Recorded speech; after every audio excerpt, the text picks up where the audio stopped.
The mop bucket sloshed as Nick Calder pushed it down the sterile corridor of Outpost Sigma 9. The rhythmic squeak of wet wheels on polished metal had become the soundtrack to his disgrace. 3 years ago, he'd been one of Earth's most decorated combat pilots. Now he cleaned up after diplomats and soldiers who wouldn't make eye contact with him. The terraforming station hung in the void between human and Corelli space, like a chrome tumor on the universe's lung. Half the structure followed human design principles, practical, modular, ugly as sin but functional. The other half bloomed with Corelli architecture, crystalline spires that hummed with harmonic frequencies, surfaces that shifted color based on the viewer's emotional state, doorways that required specific tonal passwords to open. Nick preferred the human side. At least there, the walls didn't judge him. Calder. The voice crackled through his earpiece. Storage Bay 4 needs attention. Someone spilled something. The Corelli are complaining about the smell. On it, Nick muttered, steering his cleaning cart toward the alien sector. The transition between human and Corelli zones always made his teeth ache. The air pressure shifted subtly.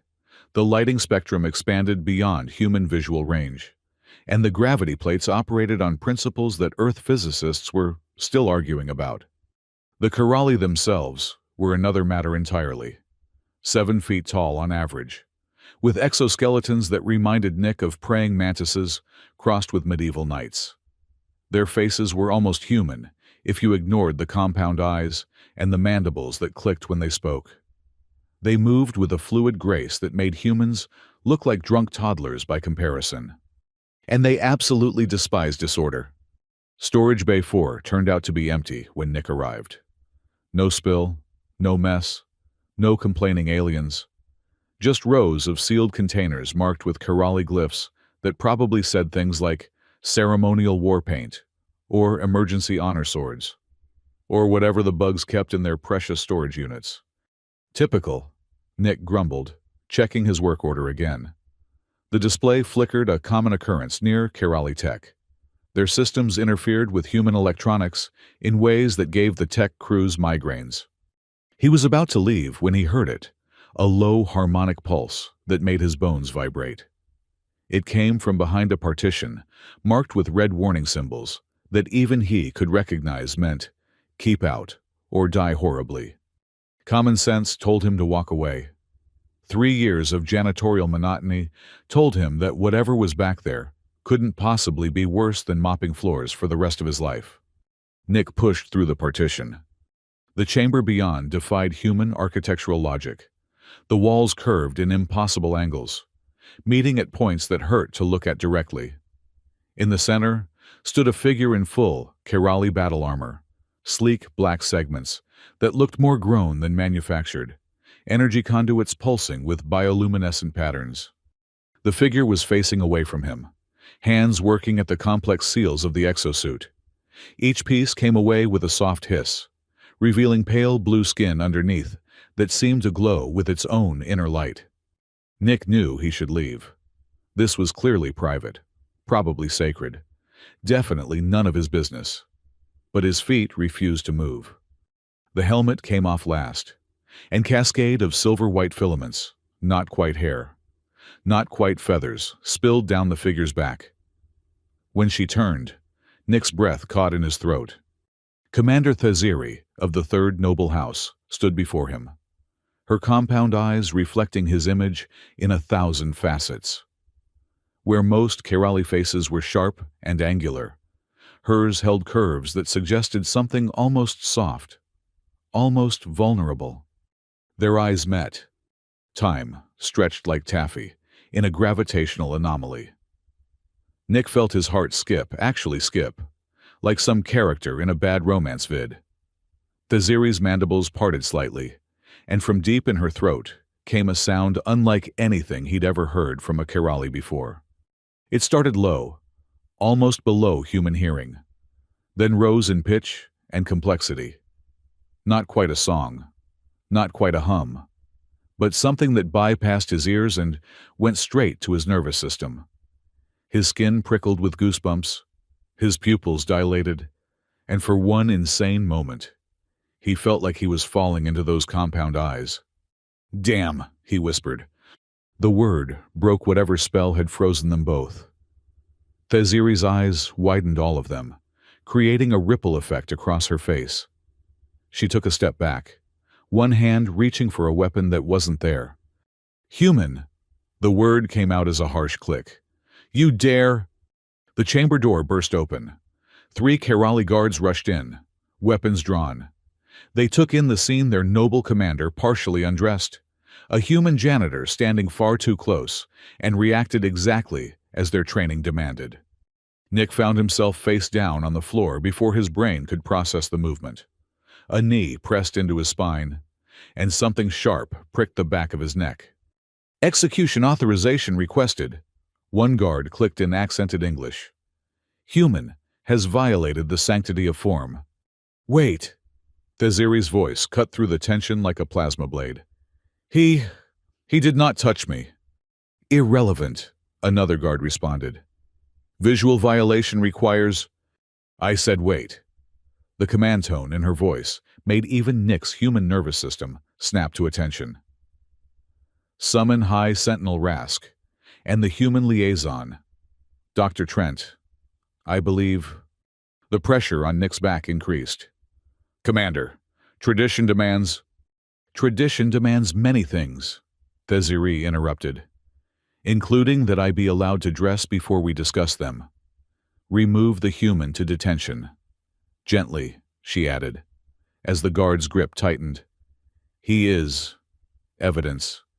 Nick felt himself hauled to his feet.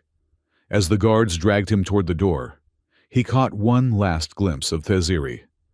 She stood perfectly still, but something in her posture suggested barely controlled chaos. Their eyes met again for a fraction of a second. The sound she'd made still echoed in his bones. The detention cell was standard human design: gray walls, hard bench, force field that hummed just at the edge of hearing. Nick had been in worse places. Hell, his quarters weren't much better these days. He'd been sitting there for maybe an hour when Dr. Mela Trent arrived. She looked exactly like what she was, a xenopsychologist who'd spent too many years trying to build bridges between species that had very different ideas about what bridges were for. Brown hair pulled back in a practical bun, worry lines that deepened when she saw him, civilian clothes that somehow managed to look more official than any uniform. "Nick," she sighed, settling onto the bench across from his cell. "What did you do?" "Nice to see you too, Doc Mela." He caught himself before using the shortened form. After the incident, he'd gotten good at remembering what people preferred to be called. "How's the peace-building business?" "It was going well until about an hour ago." She pulled out a data pad, fingers flying across the screen. "Do you have any idea what you've stumbled into? A storage room that wasn't a storage room. A private changing chamber reserved for Kerali nobility." Her fingers paused. "During a ritual purification ceremony that hasn't been witnessed by non-Kerali eyes in their entire recorded history." Nick winced. "That bad?" "That's not even the worst part." Mila looked up from her pad, and Nick saw something in her eyes that made his stomach drop. "The guards reported that Commander Theziri made a sound when she saw you. A specific sound." "Yeah, about that. They're calling it a jihara. Nick, that's a mating call." The words hung in the air like a malfunctioning gravity plate. Nick stared at her, waiting for the punchline. When it didn't come, he laughed a short, sharp bark of disbelief. "You're joking." "I'm really not. A mating call. Because she saw me. While she was changing." "The Kerali have very specific biological responses tied to their ritual behaviors," Mila explained, slipping into lecture mode. "The jihara is involuntary, triggered by a complex mix of pheromones, visual stimuli, and emotional state. It's only supposed to happen between Kerali of compatible genetic lines during sanctioned courtship rituals." "But I'm human." "Yes, that's the problem." Nick ran a hand through his hair, a gesture that accomplished nothing but gave him something to do with the nervous energy building in his system. So what happens now? They execute me for alien sexual harassment. Normally, yes. Myla's matter-of-fact tone didn't help. But Thaziri complicated things by acknowledging the Jihara happened. If she denied it, claimed you attacked her, or used some kind of technology to force the response, you'd already be spacing yourself. Comforting. Instead, she's put this into a legal gray area that hasn't been tested in, well, ever. Myla stood, pacing the small space in front of his cell. High Sentinel Rask is furious. He's calling for your immediate execution under about 15 different statutes. But there's an older law, predating their first contact with other species, that says a Jihara once made cannot be simply ignored. What does that mean? I'm still figuring that out. My Karali legal consultant is having what I can only describe as a nervous breakdown. He keeps clicking about impossibilities becoming manifest and won't explain what that means. The force field flickered, and both humans turned as the detention center door opened. High Sentinel Rask entered like a storm given form and too many legs. Where Thaziri had been tall and graceful, Rask was massive and brutal. His exoskeleton bore the scars of dozens of battles, badges of honor in Kerali culture. His compound eyes were smaller than average, giving his face a perpetual squint that somehow made him more menacing. When he moved, it was with the controlled violence of someone who'd spent centuries perfecting the art of killing. "Leave us," he commanded Myla. "High Sentinel, I must protest."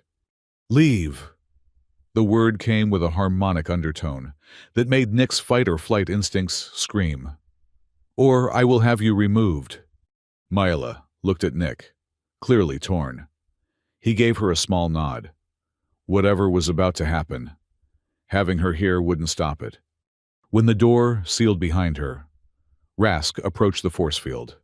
Up close, Nick could see the intricate patterns etched into his exoskeleton military honors, clan markings, and what might have been mathematical equations. "Nicholas Calder," Rask said, pronouncing each syllable like he was chewing glass. "Former pilot. Stripped of rank for disobeying orders during the Proxima incident. Hundreds of Karali died because of your actions." "Thousands of humans lived because of them," Nick shot back, anger overriding self-preservation. "Your battle group was going to glass that colony. They harbored terrorists." "They had children." Rask's mandibles clicked the Karali equivalent of a sneer. "Sentiment. The weakness that defines your species. You would save your enemy's offspring while letting your allies burn. Those weren't our enemies. They were refugees who—" Silence. The harmonic undertone was stronger now, making Nick's bones ache. "You dare speak of honor when you have violated the most sacred trust of my people, when you have corrupted one of our finest commanders with your presence." "I didn't mean to—" "Intent is irrelevant. Action is all." Rask leaned closer to the force field, and Nick could smell ozone and something acidic. "Thaziri is my nest sister's daughter. Her line traces back to the first expansion. She was to be mated to the heir of the fifth noble house, joining our bloodlines in a union that would strengthen both." Nick felt a strange twist in his gut at the word mated. "Look, I'm sorry about—" "Now she has made Jihara with a human." The last word dripped with disgust. "Do you understand what you've done? The political crisis you've created? The shame you've brought to her house?" "I was cleaning a storage room." "You were where you should not have been, as your kind always are." Rask stepped back, and Nick saw his hand move to the ceremonial blade at his hip. "But perhaps this is fortune wearing the mask of disaster." "What? You will die, human. That is certain. The only question is how." Rask's compound eyes glittered with something that might have been anticipation. "Thaziri must perform the ritual of disavowal. She must publicly reject the Jihara, declare it a biological anomaly, and prove her loyalty to her people by ending your life herself. Nick's mouth went dry. That seems excessive. It is mercy.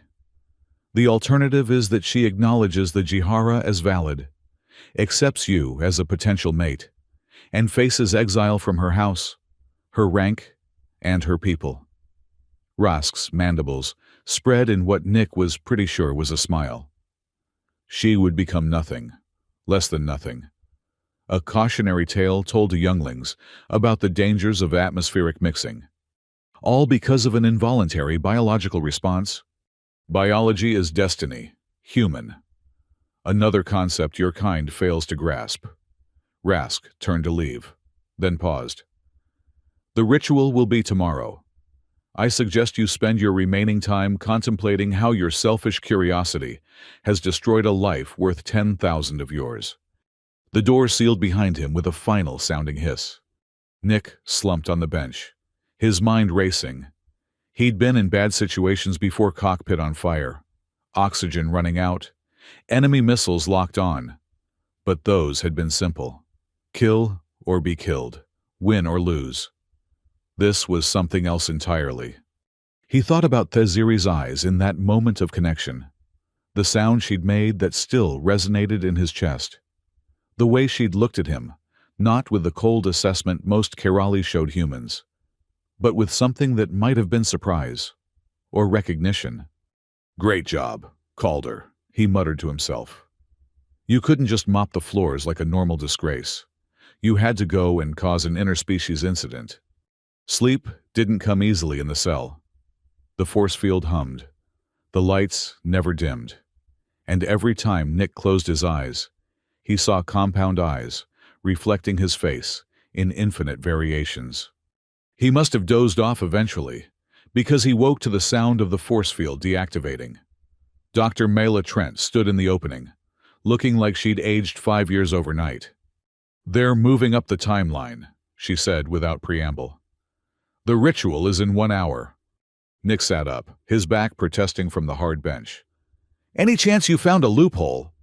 Several, actually. But they all require Theziri's cooperation. And she's not talking to anyone.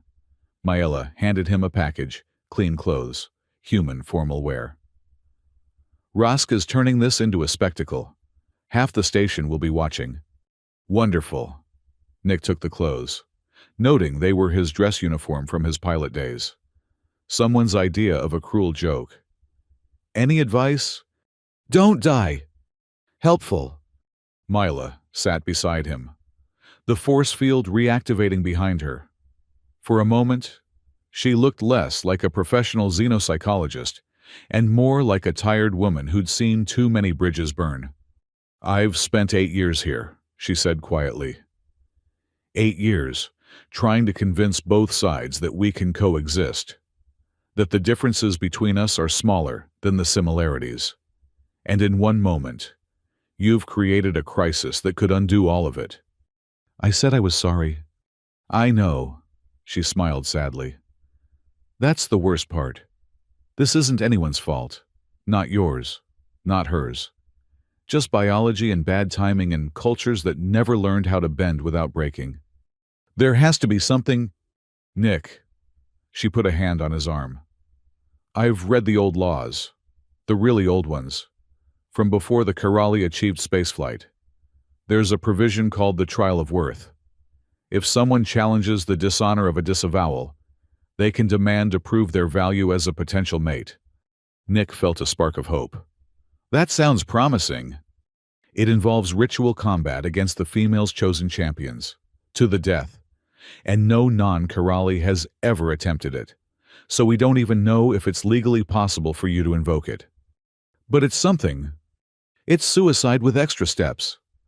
Maela stood as guards appeared in the doorway, 2 Kerali and 2 human. A gesture toward bilateral cooperation that felt hollow under the circumstances. But knowing you, that's never stopped you before. The ritual chamber was a study in alien aesthetics. The walls curved up and inward, meeting at a point that seemed to exist in more dimensions than Nick's eyes could process. Light came from everywhere and nowhere, casting no shadows, but somehow making everything appear in sharp relief. The space was packed. Humans stood on one side, Kerali on the other, with a careful neutral zone between them. Nick recognized faces from both species, people he'd cleaned up after, officers who'd made sure he knew how far he'd fallen, workers who'd treated him with the careful kindness reserved for broken things. At the center of it all stood Thaziri. She wore ceremonial armor that made her battlefield gear look utilitarian. Every piece was a work of art, covered in script that flowed like water and glowed like starlight. Her filaments were bound in a complex pattern that probably had 17 different meanings, all of them significant. She didn't look at him. High Sentinel Rask stood beside her, radiating satisfaction like a furnace radiated heat. Other Kerali nobles flanked them, faces Nick didn't recognize, but whose bearing screamed importance. "We gather to witness," Rask began, his voice carrying clearly through the chamber. "The correction of an anomaly, the cleansing of dishonor, the reaffirmation of what separates the civilized from the chaotic." Nick was positioned in the center of the room, guards at his back. He'd put on the dress uniform, pins and all. If he was going to die, he'd do it reminding everyone what he'd once been. "Commander Thaziri of the Third Noble House," Rask continued, "do you acknowledge the biological anomaly that occurred in your presence?" "I do." Her voice was steady, emotionless. "Do you reject the false Jihara as a corruption of your noble genetics?" "I—" The smallest hesitation.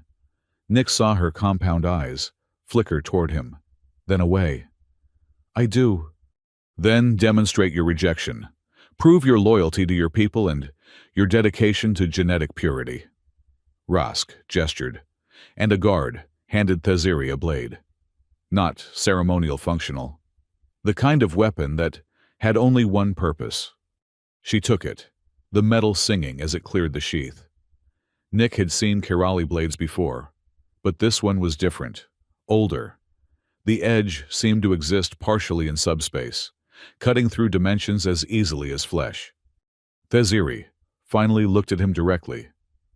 Her compound eyes were unreadable, but something in the set of her mandibles suggested what regret, anger, or just resignation. She took a step forward, then another. The crowd held its breath, both species equally invested in what happened next. "Wait," Nick said. The word cracked across the chamber like a gunshot. Thaziri froze. Rask's mandibles clicked in irritation. "The human seeks to speak." Rask's tone suggested this was as unexpected as it was unwelcome. "You have no standing here." "Maybe not." Nick straightened, channeling every ounce of command presence he'd once possessed. "But your own laws say otherwise." Murmurs rippled through the Kerali side of the room. Several nobles leaned together, whispering in harmonic tones that made the air vibrate. "Explain." One of them, elderly, with an exoskeleton that had faded from black to gray, commanded. Nick took a breath. This was it. The Hail Mary. The desperate gambit of a man with nothing left to lose. "The Jihara happened. Everyone here knows it." Commander Thaziri acknowledged it. He kept his eyes on hers as he spoke. "Your laws say that once made, it creates a bond, a potential that must be either honored or severed." "Which is what we do here," Rask interjected. "No," Nick smiled, the expression that had once made enemy pilots nervous. "What you're doing is theater, a show to save face and preserve politics. But your old laws, the ones from before you reached the stars, they speak of honor, of worth proven through action, not words." The elderly Kerali leaned forward. "You speak of the trial of worth." "I do." Chaos. Every Kerali in the room began talking at once, their harmonic language creating a symphony of discord. The humans looked confused, except for Maela, who had her face in her hands. "Impossible," Rask snarled. "The trial is for Kerali alone. Your laws say, for those who would claim worth as mates." Nick, had spent his sleepless night reading everything Mela had sent him. They don't specify species.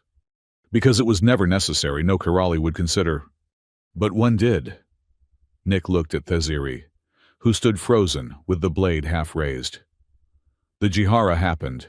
That's not interpretation. That's fact. And your laws give me the right to prove whether I'm worthy of it. You would die, the elderly Kirali said. It wasn't a threat, just a statement of probability. Maybe. But I'd die proving that humans don't run from challenges. That we face impossible odds because that's what honor actually means. Nick spread his arms, addressing the room. Or you can kill me now, in cold blood, and prove that Kirali law only applies when it's convenient. Silence stretched through the chamber like a living thing. Then Theziri spoke.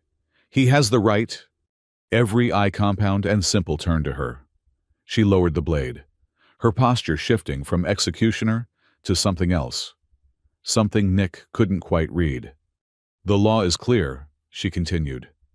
A Jihara acknowledged creates obligation.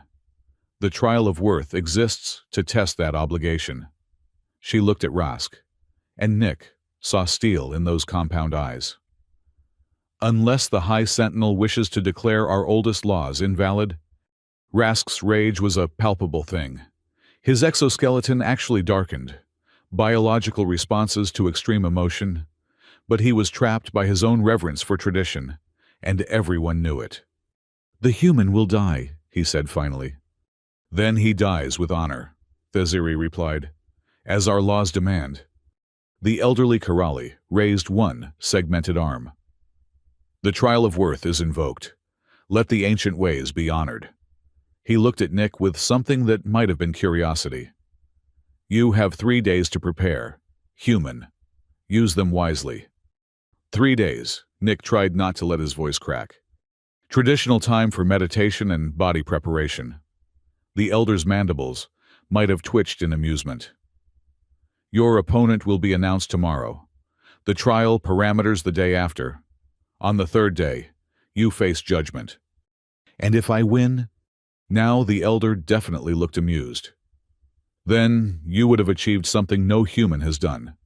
You would be acknowledged as a potential mate to Commander Theziri, with all the rights and obligations that entails. And if he loses, Mela had pushed through the crowd, professional composure cracking. Then he dies, Rask answered, satisfaction dripping from every word. Slowly, painfully. And his name becomes a reminder of why humans should stay where they belong. The assembly began to disperse, conversations in multiple languages creating a buzz of speculation. Nick found himself bracketed by guards again, but their posture had changed. He wasn't a condemned man anymore. He was something stranger, a challenger. As they led him away, he caught one last glimpse of Theziri. She stood alone in the center of the chamber, still holding the blade she hadn't used.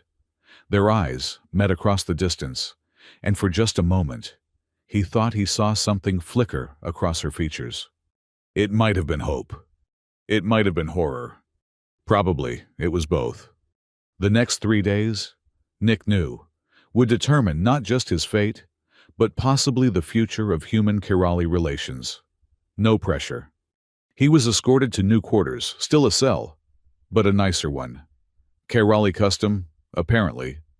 Those facing the trial of worth were housed in meditation chambers, spaces designed to focus the mind and prepare the body for what was to come. Nick sat on the sleeping platform, not quite a bed, not quite a bench, and tried to process what he'd just done. He'd bought himself time, but for what to die, tired instead of rested. You magnificent idiot, he muttered to himself. Outside his window, the stars watched with cosmic indifference. Somewhere among them was Earth, where people went about their lives unaware that a disgraced janitor had just volunteered for ritual combat to defend an alien mating call he'd triggered by accident. Nick laughed. He couldn't help it. The absurdity of it all, from decorated pilot to floor mopper to potential alien suitor, was too much. Damn, he whispered to the stars. Somewhere in the station, He wondered if Thesary heard an echo.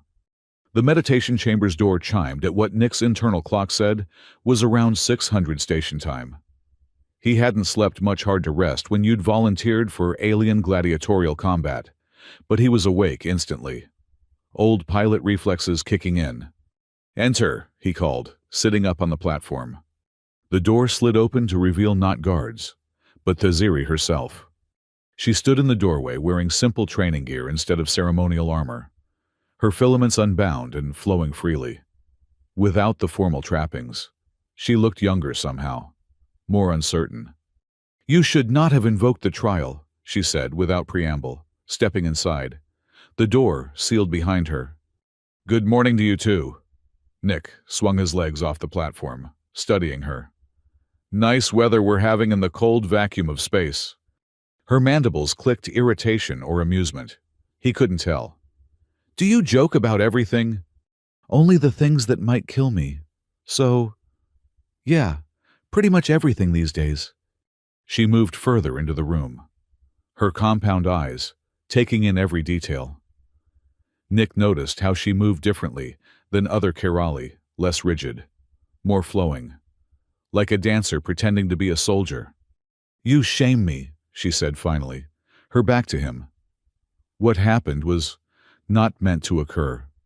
You were not meant to see." "I gathered that from the whole execution attempt thing." She whirled on him, fast enough that his combat instincts kicked in. But she stopped, just out of arm's reach, trembling with what looked like barely controlled emotion. "You do not understand. The Jihara is not just sound. It is biology recognizing compatibility. It is genetics declaring potential." Her voice dropped, harmonics adding layers of meaning he couldn't fully grasp. "It is not supposed to happen with aliens." "But it did." "Yes." The word came out like breaking glass. "And now my uncle seeks your death. My house questions my loyalty, and the merger with a fifth noble house hangs by a thread." Nick stood slowly, careful not to make any sudden movements. "Why are you here?" "To convince you to withdraw, to accept exile instead of death." She met his eyes, all of them focusing on him with unnerving intensity. "The trial of worth is not survivable for your kind. You are too fragile, too slow, too human." "Yes. Thanks for the pep talk." She made a sound that might have been a sigh filtered through alien vocal cords. "You twist words like a fifth house negotiator. Is nothing serious to your species? We take plenty of things seriously. Death, taxes, coffee shortages." He paused. "But when faced with impossible situations, we have two choices: laugh or cry. I've done enough crying." Something shifted in her expression. The compound eyes created a ripple effect, like a stone dropped in still water. "The Proxima incident. You lost companions." It wasn't a question, but Nick nodded anyway. "My entire squadron. Good people who trusted me to make the right call." "And you believe you failed them." "I know I did. The review board made that pretty clear." Thesary tilted her head, a gesture almost human in its curiosity. "Yet you would face death again. For what pride? Some misguided sense of honor?" Nick thought about it. Really thought about it. Why was he doing this? The easy answer was survival, better to die fighting than kneeling. But watching her, seeing the genuine confusion in her alien features, he realized it went deeper. "Because everyone in that room expected me to just accept it," he said finally. "Human janitor knows his place. Right. Accidentally triggers some biological response and gets put down like a sick animal. No agency. No choice. Just disposal. The law, your customs, your biology." He took a step closer, noting how she didn't retreat. "But what about choice? What about the radical idea that maybe, just maybe, that sound you made meant something beyond tradition and politics?" Her mandibles parted, but no sound emerged. For a long moment, they stood there, the space between them charged with possibility. Then she laughed. It wasn't human laughter, more like wind chimes in a hurricane. Beautiful and slightly terrifying. But it was definitely laughter. You think the Jihara was about attraction? She shook her head, filaments swaying. You think I looked at you and felt desire? Nick felt heat rise in his cheeks. I mean, when you put it like that, the Jihara is deeper than attraction. It is recognition. She began pacing, a predator's stride in the small space. When I turned and saw you, my biology recognized something. Not your appearance. You are quite strange looking by our standards.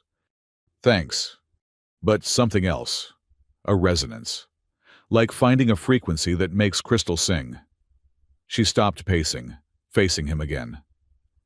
That is what frightens me. Not that I made the sound, but that my body knew something my mind does not. The weight of her words settled over Nick like a pressure suit. He'd assumed the whole thing was just unfortunate timing, bad luck combined with alien biology. But what if it was more? What did your body know? He asked quietly. I do not know. And that terrifies me more than any trial could. She moved toward the door, then paused. My uncle has chosen your opponent, warrior champion Grax of the Stone Reef clan. Nick's heart sank. Even he had heard of Grax, a Karali warrior who'd never lost a formal combat, whose name was used to frighten younglings into obedience. Any advice? He asked. Die quickly. He prefers to play with his opponents. She touched the door control, then looked back. I am sorry. Nicholas called her. You deserved better than to be caught in our politics. Nick, he corrected. And I'm not dead yet. Something flickered across her features, that same expression from the ritual chamber. Hope or horror, still impossible to differentiate. No, she agreed. Not yet. The door closed behind her, leaving Nick alone with the weight of what was coming. The next visitor came an hour later. Dr. Mela Trent looked like she'd been up all night, which she probably had. She carried a data pad and the expression of grim determination. I've been researching, she said, without preamble. The trial of worth hasn't been invoked in over 3 centuries, and never by a non-Karali. The good news is, there's precedent for adaptive rules. And the bad news, everything else. She sat on the meditation platform, pulling up files on her pad. Grax has killed 37 opponents in formal combat. He's considered an artist of death, which is apparently a thing in Karali culture. Wonderful. Any weaknesses? He's arrogant, but that's not exactly uncommon among Karali warriors. He favors close combat with traditional weapons, no energy shields, no projectiles. The trial will be conducted in old style, which means, let me guess, sharp things and suffering. Essentially, Mila scrolled through more data. But here's the interesting part. The trial isn't just about combat. It's about proving worth as a potential mate, which in Karali terms means demonstrating genetic superiority, tactical brilliance, and something they call harmony of purpose. Which means, I'm still figuring that out. The translations are poetic to the point of uselessness. But from what I can gather, it's not enough to just survive or even win. You have to prove you're compatible with the specific individual who made the Jihara. Nick groaned. So I have to not only beat an undefeated killing machine, but do it in a way that proves I'm romantically compatible with an alien who hates me. She doesn't hate you. She literally told me I shame her. In Karali culture, shame and hatred are different concepts. Shame implies a connection, a reflection of self in the other. Hatred is for enemies. You're not her enemy. Just her shame. It's complicated. Everything with aliens is complicated. Nick stood, pacing the small space. What else? I've arranged for training. There's a human combat instructor on station, former Special Forces. Experience with Xeno martial arts. She's agreed to work with you. Captain Sarah Martinez, retired after losing her left arm in the Titan Rebellion. Has a prosthetic that's apparently better than the original. Myla stood. She'll be here in 20 minutes. Try not to die before then. I'll do my best. Myla paused at the door. Nick, I need you to understand something. This isn't just about you anymore. Human-Kiraali relations are balanced on a knife's edge. If you die badly, it confirms every prejudice about human weakness. If you somehow win, I become the human who conquered their traditions. Something like that. No pressure. She left, and Nick was alone again. He moved to the small window, looking out at the stars. Somewhere among them, Earth spun on, blissfully unaware of the drama playing out in this tin can between worlds. Captain Martinez arrived exactly on time, which Nick appreciated. She was smaller than he'd expected, compact and efficient-looking, with short, cropped gray hair and eyes that had seen too much. The prosthetic arm was obviously military-grade matte black and moving with uncanny precision. "So you're the idiot who challenged a Kiraali to single combat," she said, by way of greeting. "That's me." "Good. I hate training smart people. They overthink." She gestured for him to follow her. "We've got 2.5 days to make you not die. That's assuming a lot, but I'm optimistic by nature." The training facility she led him to was in the human section, a utilitarian space with padded floors and walls lined with various weapons. Nick recognized some practice swords, staffs, even what looked like ancient Earth martial arts equipment. Others were clearly alien in origin. "First lesson," Martinez said, moving to the center of the room. "Everything you know about fighting is wrong. Encouraging start. Humans fight to win. We use tactics, technology, teamwork. We're persistence predators who became apex through tool use and cooperation." She picked up a practice blade, testing its balance. Kiraali fight to prove. Every movement is a statement. Every strike a philosophy. They've ritualized combat to the point where it's as much art as warfare. "So I need to fight pretty." "You need to fight with purpose." She tossed him the blade, then selected another for herself. "Show me what you've got." Nick had basic combat training from his pilot days, some hand-to-hand for survival situations. He settled into a ready stance, blade held in a comfortable grip. Martinez moved like lightning. Her blade slapped his aside. The prosthetic arm grabbed his throat, and he found himself on his back before his brain could process the attack. "Dead," she announced. "And boring."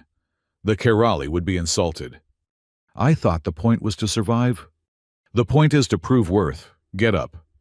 They went again, and again. Each time, Martinez demolished him with casual efficiency. But she also talked, explaining the philosophy behind Kiraali combat forms.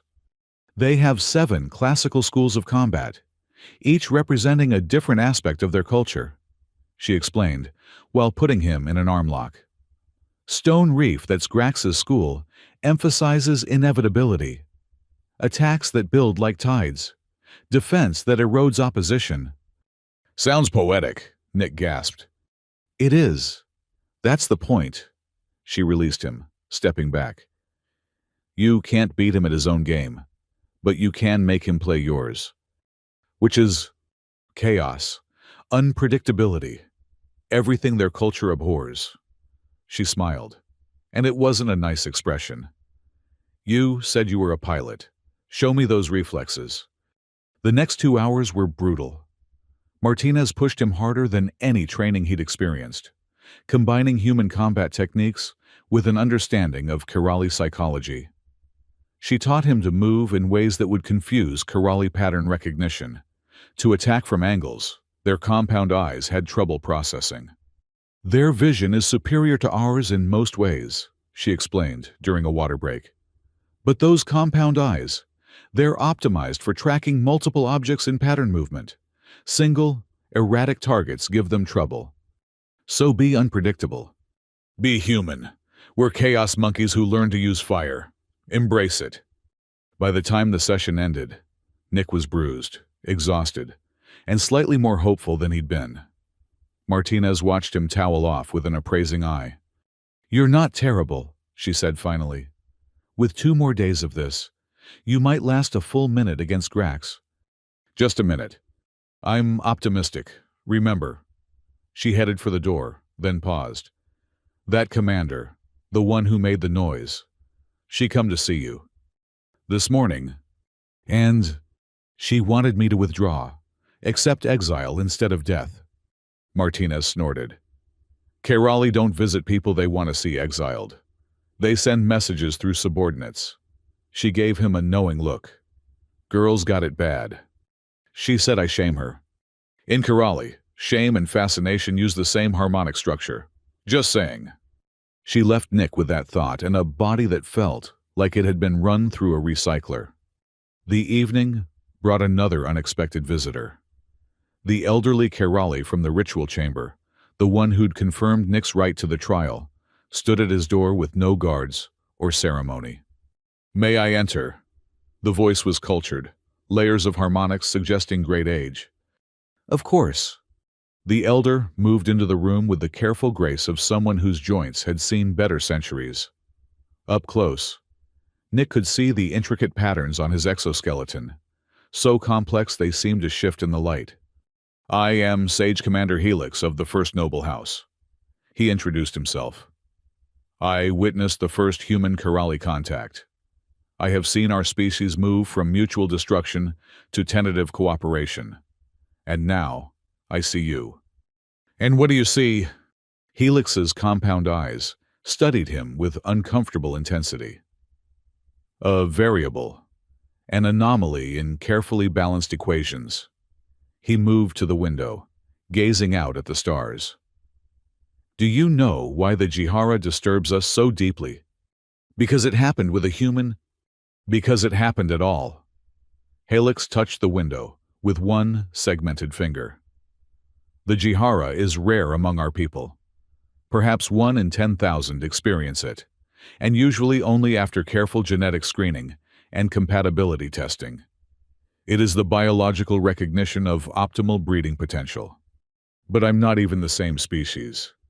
"Precisely, which means either our understanding of our own biology is flawed, or," he trailed off, or something larger is at play. Evolution does not make mistakes." Nicholas Calder. "It makes adaptations." Helix turned from the window. "I voted to allow your trial, not from mercy, but from curiosity. What could cause such a response? What hidden potential does it suggest? With respect, Sage Commander, I'm just a janitor who was in the wrong place." "Were you?" Helix's mandibles formed what might have been a smile. "A decorated pilot, stripped of rank for choosing conscience over orders. Reduced to menial labor, but not broken. Present at the exact moment when one of our most disciplined commanders experienced a biological impossibility.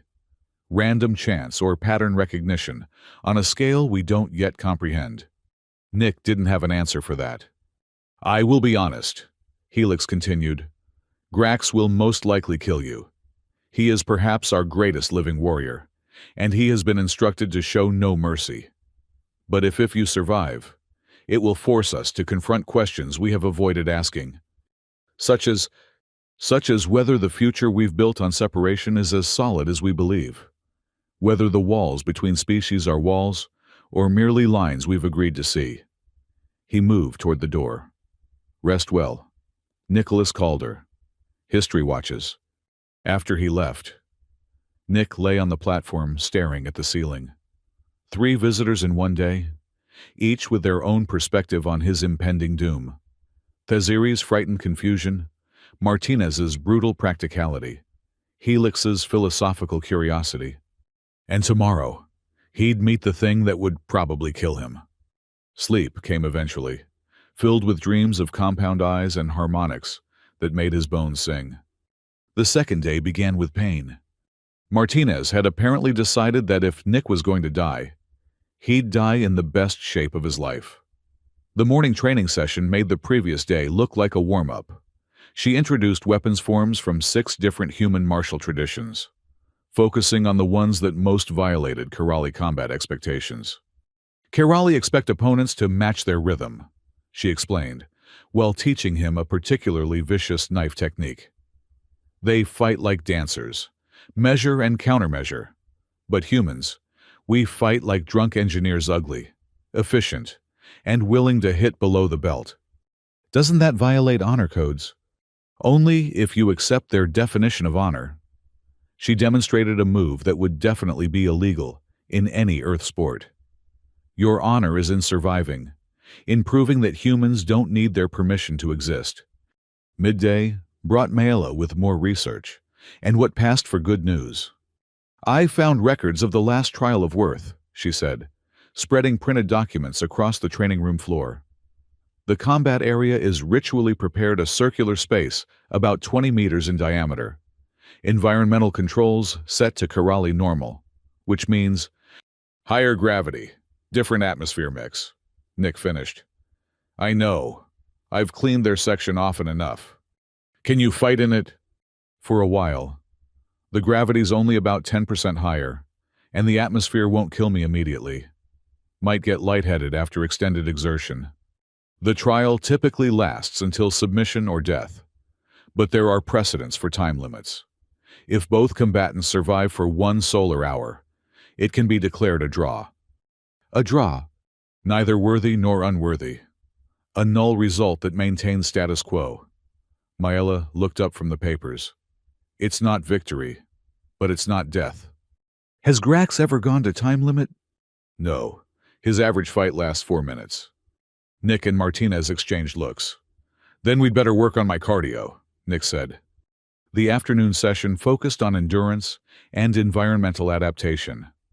Martinez had somehow acquired a pressure suit, modified to simulate Kerali conditions.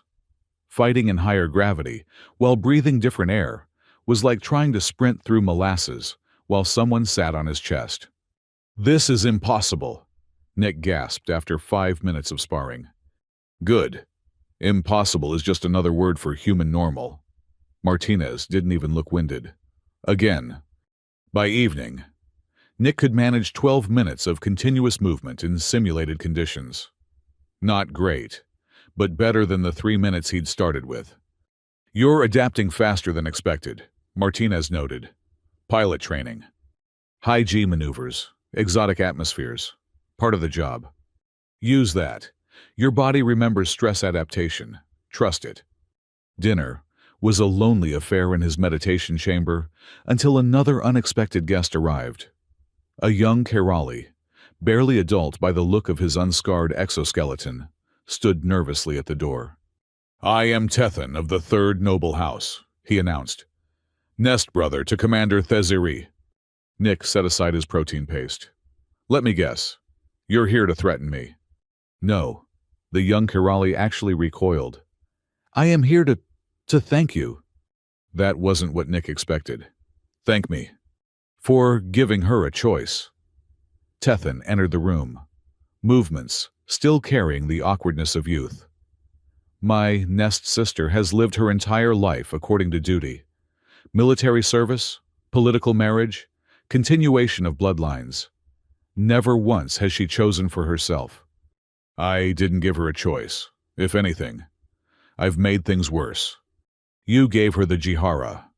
Accident or not, it created possibility where none existed. Tethan's compound eyes flickered with what might have been excitement. Do you know she hasn't slept since the ceremony? She paces her quarters, reviewing old laws, questioning everything. That doesn't sound healthy. It sounds alive. The young Kerali leaned forward conspiratorially. I have watched my Nest sister slowly calcify under the weight of expectations, become more statue than person. But now she burns with questions. Questions that might get her exiled. Better exile with purpose than honors without meaning. Tethan stood to leave, then paused. She will be watching tomorrow. Whatever happens, know that you have given her something no political marriage could, the knowledge that choice exists. After he left, Nick sat in the gathering darkness, processing the conversation. He'd been so focused on survival that he hadn't considered the wider implications. What did it mean for someone raised in absolute tradition to suddenly face an impossible alternative? A soft chime announced another visitor. Nick was starting to feel like a tourist attraction. But when the door opened, it was Theziri again. She entered without asking, still in training gear but looking haggard. Her filaments hung limp, and there was a tremor in her usual fluid movements. "You spoke with my nest brother," she said without preamble. "He seems to think I did you a favor. Tethan is young. He sees revolution where there is only chaos." She moved to the window, her reflection multiplied in the transparent aluminum. "I have not slept." "So I heard. Every time I close my eyes, I hear it. The Jihara. My voice making sounds I did not choose." She touched the window, and Nick noticed her hand was shaking. "Do you know what it means to lose control of your own biology?" "Actually, yeah."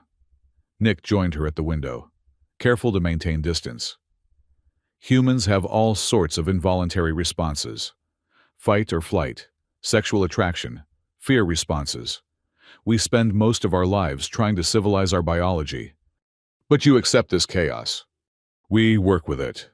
Sometimes biology knows things our conscious minds haven't figured out yet." She turned to look at him, and he saw exhaustion in every facet of her compound eyes. Like recognizing optimal breeding partners across species lines, or recognizing something else. Connection doesn't always mean reproduction. Then what does it mean? Nick thought about it, choosing his words carefully. "Maybe it means possibility. Maybe your biology recognized something in me that resonated with something in you. Not genes or breeding potential, but compatibility on a different level." "You speak like a philosopher." "I've had a lot of time to think while mopping floors." Something that might have been amusement flickered across her features. "Grax will not be moved by philosophy." "I know. He has been instructed to make your death an example, to show what happens to those who transgress boundaries." "I figured. Then, why?" The question came out almost desperately. "Why face this you could withdraw, accept exile, live elsewhere?" Nick turned from the window to face her fully. "Because everyone human in Karali expects me to run. Because your uncle wants to use my death to build walls between our species. Because you deserve better than being a political game piece. And because when you made that sound, when our eyes met, I felt something I haven't felt in 3 years. Not attraction, not desire, but recognition, like finding a frequency that makes crystal sing." She inhaled sharply, the sound creating harmonics in the quiet room. "You throw my words back at me. They were good words."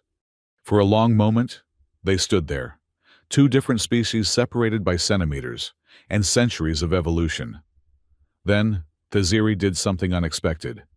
She removed one of her training gauntlets and held out her hand 4 fingers, segmented like armor but warm with life. "Among my people, touching hands is significant," she said quietly. "It implies acknowledgement of the other as equal, as real." Nick didn't hesitate. He took her hand in his, marveling at the strange texture, not quite chitin, not quite skin, but something uniquely alive. Her fingers were longer than his, with an extra joint, but they fit together in a way that felt oddly right. "If you die tomorrow," she whispered, "know that you were seen, not as human, not as violation, but as choice."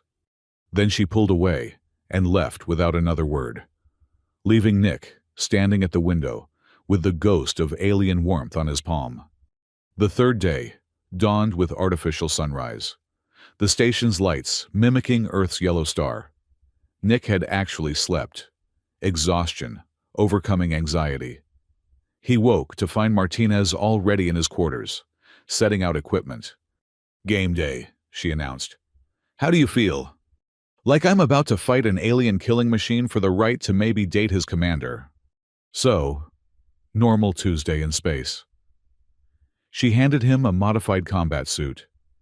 This has been adjusted for Kerala environmental conditions. It won't give you much protection, but it'll help with the atmosphere difference. The suit was lighter than Nick expected, more like a second skin than armor. Martinez helped him adjust the fittings. All business now. Remember, you're not trying to beat him at his game. You're trying to survive while making him play yours. She checked the suit's seals. Be unpredictable. Be human. Be too stupid to know when you're supposed to die. Inspiring. I'm a realist, but Nick, she met his eyes. That girl came to see you last night. Station security noted it. How did you? I know everything that happens in the human section, she smiled. A Kerala commander holding hands with a human. That's not politics. That's something else. It doesn't matter if I'm dead. Then don't die. She stepped back, giving him a final once-over. You've got 2 hours before the trial. Meditate. Pray. Write a will, whatever you need. I'll escort you when it's time. The 2 hours passed too quickly, and not fast enough. Nick tried meditation, gave up, and settled for reviewing everything Martinez had taught him. His body felt ready as 2 days of intense training could make it. His mind was another matter. When Martinez returned, she wasn't alone. Myla accompanied her, looking like she'd aged another 5 years overnight. The observation gallery is packed, she reported. Both species, multiple news feeds. This has become bigger than anyone expected. No pressure, Nick muttered. The Kerala Council has agreed to basic safety protocols. The fight continues until submission, unconsciousness, or death. Weapons are traditional blades. No energy weapons or projectiles. Environmental controls are set to Kerala standard. What about that time limit option? Technically still valid, but... Myla hesitated. Grax has publicly stated he'll finish this in under 5 minutes. His reputation is now tied to a quick victory. Good, Martinez said. Emotional fighters make mistakes. They made their way through the station, and Nick noticed how empty the corridors were. Everyone was either in the observation gallery or watching on screens. The few people they passed looked at him with expressions ranging from pity to awe to calculation. The trial chamber was in the neutral zone, a massive space that could be configured for various purposes. Today, it had been transformed into an arena. The floor was covered in something that looked like sand, but moved like liquid under Nick's feet. The walls curved up and away, covered in viewing panels where hundreds of faces, human and Kerala, watched in anticipation. At the center of the space, a circle 20 meters in diameter had been marked with bioluminescent paint. It glowed with a soft blue light that probably had 17 different symbolic meanings. Grax was already there. The Kerala warrior was everything the stories promised. Nearly 8 feet tall. His exoskeleton bore the scars of countless battles, like a roadmap of violence. Where most Kerala moved with grace, Grax moved with purpose, every step a statement of controlled lethality. His compound eyes fixed on Nick with the dispassionate interest of a professional examining his tools. So, Grax said, his voice carrying easily across the space. The human who thinks himself worthy. Nick entered the circle, feeling the environmental controls kick in. The gravity increased, subtle but noticeable. The air took on the slight metallic tang of Kerala atmosphere. His suit compensated, but he could feel the difference. I'm here, Nick replied. That's all I've claimed. No, you claim the right to prove worth, to stand where warriors have stood, to pretend that accident and aspiration are the same. Grax selected a blade from a ceremonial stand, long, curved, with an edge that seemed to drink light. I will educate you otherwise. Nick chose his own weapon, a shorter blade that Martinez had drilled him with. It felt inadequate compared to Grax's elegant instrument of death, but it was balanced for human hands and human tactics. High Sentinel Rask stood in an elevated platform. his satisfaction visible even at distance. Beside him, Nick glimpsed Theziri in full ceremonial armor. Her face was unreadable, but her posture spoke of tension. "The trial of worth begins now," Rask announced. "Let all witness the testing of claims, the weighing of value, the measure of truth." Grax moved the instant the words ended. He flowed across the circle like water given murderous intent. His blade came in high, a classic stone reef opening that built momentum with each step. Nick had seen Martinez demonstrate the counterstep inside the arc, disrupt the rhythm. Instead, Nick threw himself sideways in a graceless roll. The blade passed through where he'd been, and Nick heard the whisper of air it displaced. He came up running, circling to Grax's left. The warrior turned smoothly, compound eyes tracking him with ease. "You flee," Grax sounded almost disappointed. "This is human worth." Nick didn't answer. Martinez's first rule, never fight angry, but always fight annoying. He kept moving, staying just outside optimal strike range, forcing Grax to adjust constantly. The Karali warrior attacked again, this time with a combination that would have been beautiful if it weren't lethal. Each strike flowed into the next, building patterns that Nick's human brain could barely follow. He gave ground, dodged artlessly, and when Grax overextended slightly on the seventh strike, Nick did something supremely human. He kicked sand in the warrior's eyes. It wasn't elegant. It wasn't honorable by Karali standards. But it worked. Grax's compound eyes, designed to track multiple objects, were suddenly dealing with thousands of tiny particles. He stumbled back, blade weaving defensive patterns while he cleared his vision. Nick pressed the advantage, coming in low and fast with strikes that had no form, no rhythm, no beauty. Just desperate human need to survive. His blade met Grax's in a clash that sent vibrations up Nick's arm. "Crude," Grax hissed, easily turning aside Nick's assault. "Graceless." "Effective," Nick gasped back. They separated, circling again. Nick could already feel the environmental differences affecting him. His breathing was harder, his movements a fraction slower, but he was still alive, which was better than most had predicted. Grax attacked with renewed fury, apparently done playing. His blade work was extraordinary, centuries of tradition, refined into perfect killing art. Nick gave ground steadily, barely keeping ahead of strikes that came from angles his human perception struggled to process. Then, Grax did something unexpected. Mid-combination. He switched from Stone Reef to what Nick recognized as Tempest Garden, a school that emphasized misdirection. The rhythm change nearly killed him. Grax's blade sliced through his suit, drawing a line of fire across his ribs. First blood to the Karali. The crowd's reaction was a mix of clicks, hums, and human gasps. Nick pressed a hand to his side, feeling wetness. Not deep, but bleeding. The suit's medical systems kicked in, applying pressure and sealant. "You bleed red," Grax noted, "like prey animals on my homeworld." "We all bleed," Nick replied, trying to control his breathing. "Even you." "Prove it." They engaged again. Nick had abandoned any pretense of formal combat.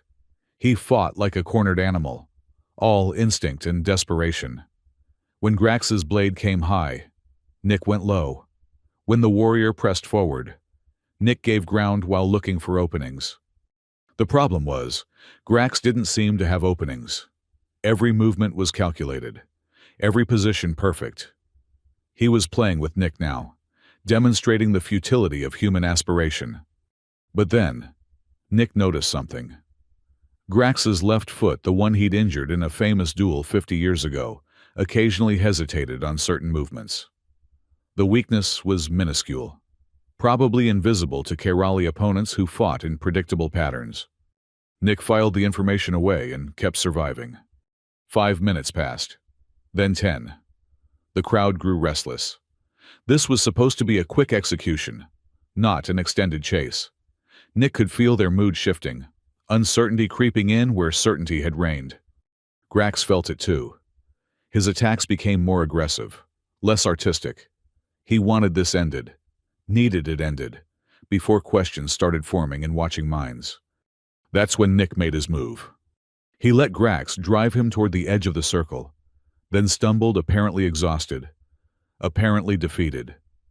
Grax saw the opening and took it, committing to a killing strike that would end this farce. Except Nick's stumble was calculated. As Grax's weight shifted to his left foot for the final blow, Nick rolled inside his guard, hooked the weakened ankle, and pulled. Grax went down hard. For a creature with an exoskeleton, falling was bad. The impact jarred through his entire structure, compound eyes flashing with shock. Nick didn't waste the opportunity. He brought his blade to Grax's throat, pressing just hard enough to draw ichor. The arena went silent.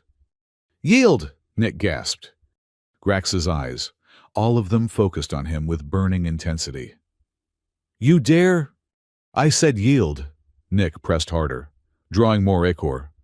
"You're beaten. Accept it with grace, or die without it. Your choice." For a long moment, the greatest warrior of the Kerali lay under a human's blade, pride warring with survival. Then, so quietly only Nick could hear, he spoke. "I yield." Nick stepped back immediately, offering his hand to help Grax up. The warrior ignored it, rising on his own power. But there was something in his posture that hadn't been there before. Respect, maybe, or just shock. "The human stands victorious," someone announced, not Rask, who seemed incapable of speech. "The trial of worth is concluded." The crowd erupted. Humans cheered. Kerali clicked and hummed in harmonics that made the air vibrate. Nick stood in the center of it all, bleeding, exhausted, and somehow impossibly alive. Through the chaos, his eyes found Theziri. She stood at the railing of her platform, both hands gripping the metal. Even at distance, he could see the complexity of emotions playing across her features. He'd won, but what exactly had he won? As guards moved in to escort him to medical, Nick caught sight of High Sentinel Rask. The Kerali leader's expression promised that this was far from over. The trial was finished. The real challenge was just beginning. The medical bay smelled of antiseptic and ozone, a combination that reminded Nick of too many close calls in Damaged Fighters. He sat on the examination table, while a human doctor and a Kerali healer argued over his treatment in their respective languages, occasionally gesturing at his wounds like he was a particularly interesting specimen. "The laceration requires biosealant," the Kerali healer clicked, her 4 hands moving in emphasis. "Human scar tissue is inefficient." "He's my patient," Dr. James Wright countered, not looking up from his work. "And human scar tissue is a badge of survival. He earned it." Nick let them argue. The pain medication was finally kicking in, turning the fire across his ribs into a dull warmth. He'd won. Somehow, impossibly, he'd won. But the victory felt hollow, like breathing in the wrong atmosphere, technically sustainable but fundamentally wrong. "You're thinking too loud," Martinez said from the doorway. She'd been standing guard since they'd brought him in, apparently not trusting either species to keep him safe. "That's dangerous for a pilot." "Former pilot," Nick corrected automatically. "Bullshit. Once a pilot, always a pilot. You just changed vehicles." She moved closer, studying his injuries with a professional eye. "That was either the stupidest or most brilliant fight I've ever seen." "Which one?"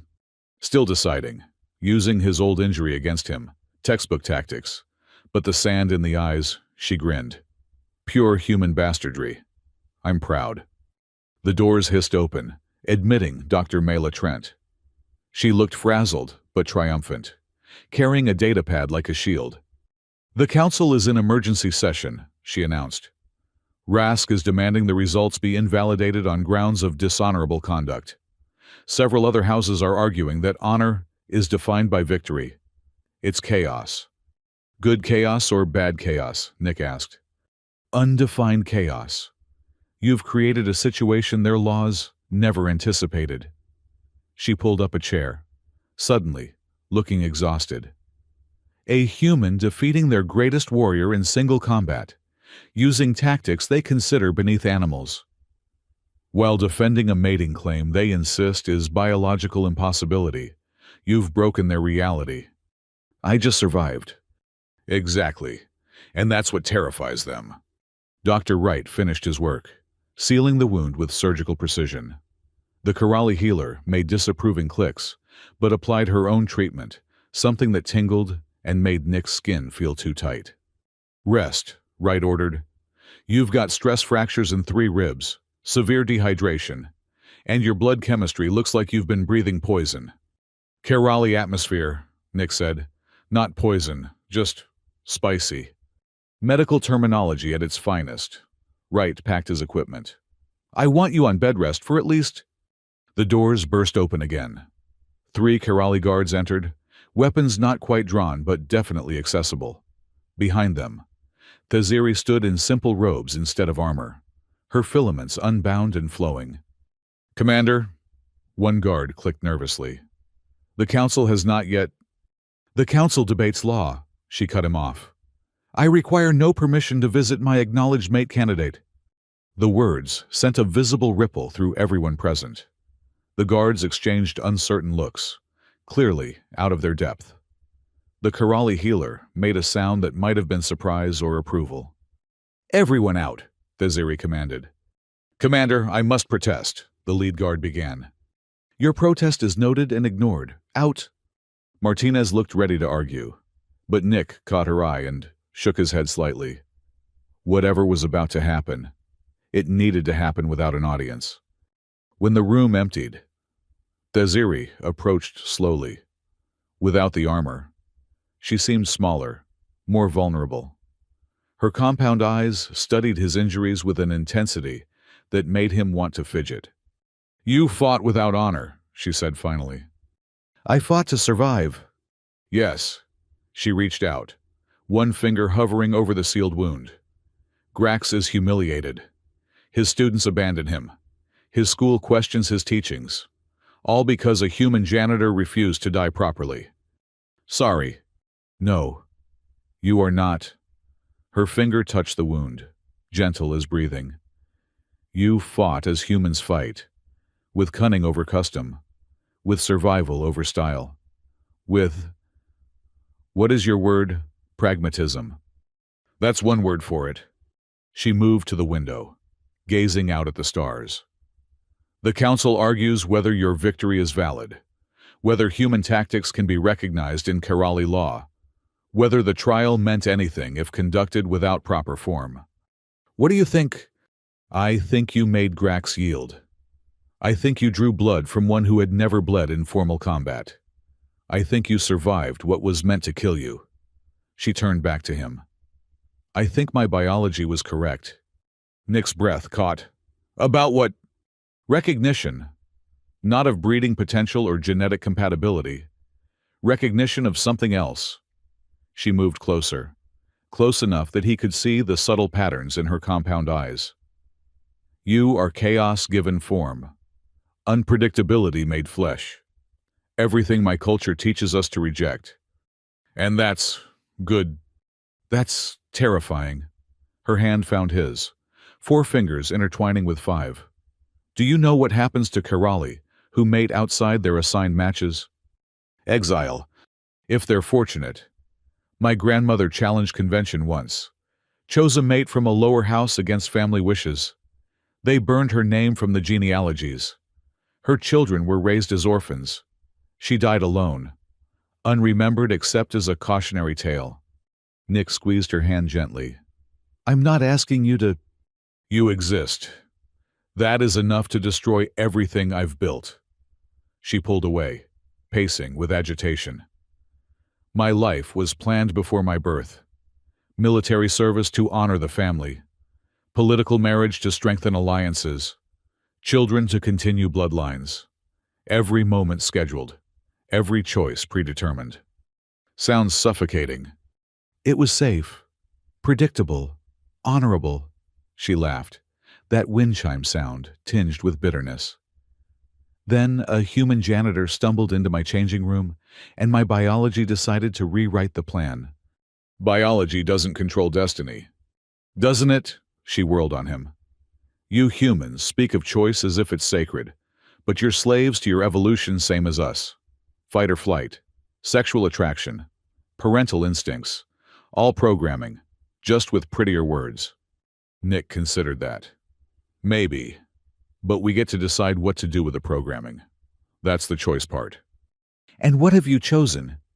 To survive. To prove wrong everyone who said I couldn't. To see what happens next. He met her eyes, all of them. To find out why you made that sound. She was quiet for a long moment. Then, the council will decide tomorrow. If they validate your victory, you become legally recognized as my mate candidate. There will be expectations, ceremonies, politics that make combat look simple. And if they don't validate it, then Rask gets his wish. You'll be quietly disappeared. The whole incident classified as biological anomaly, and I'll proceed with the marriage to the fifth house heir. Her voice was carefully neutral. Order restored. What do you want? The question seemed to surprise her. What I want is irrelevant.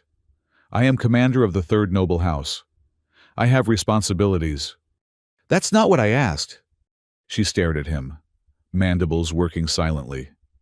When she finally spoke, her voice was barely above a whisper. I want to understand why my bones sing when you look at me. I want to know what my biology sees that my mind cannot grasp.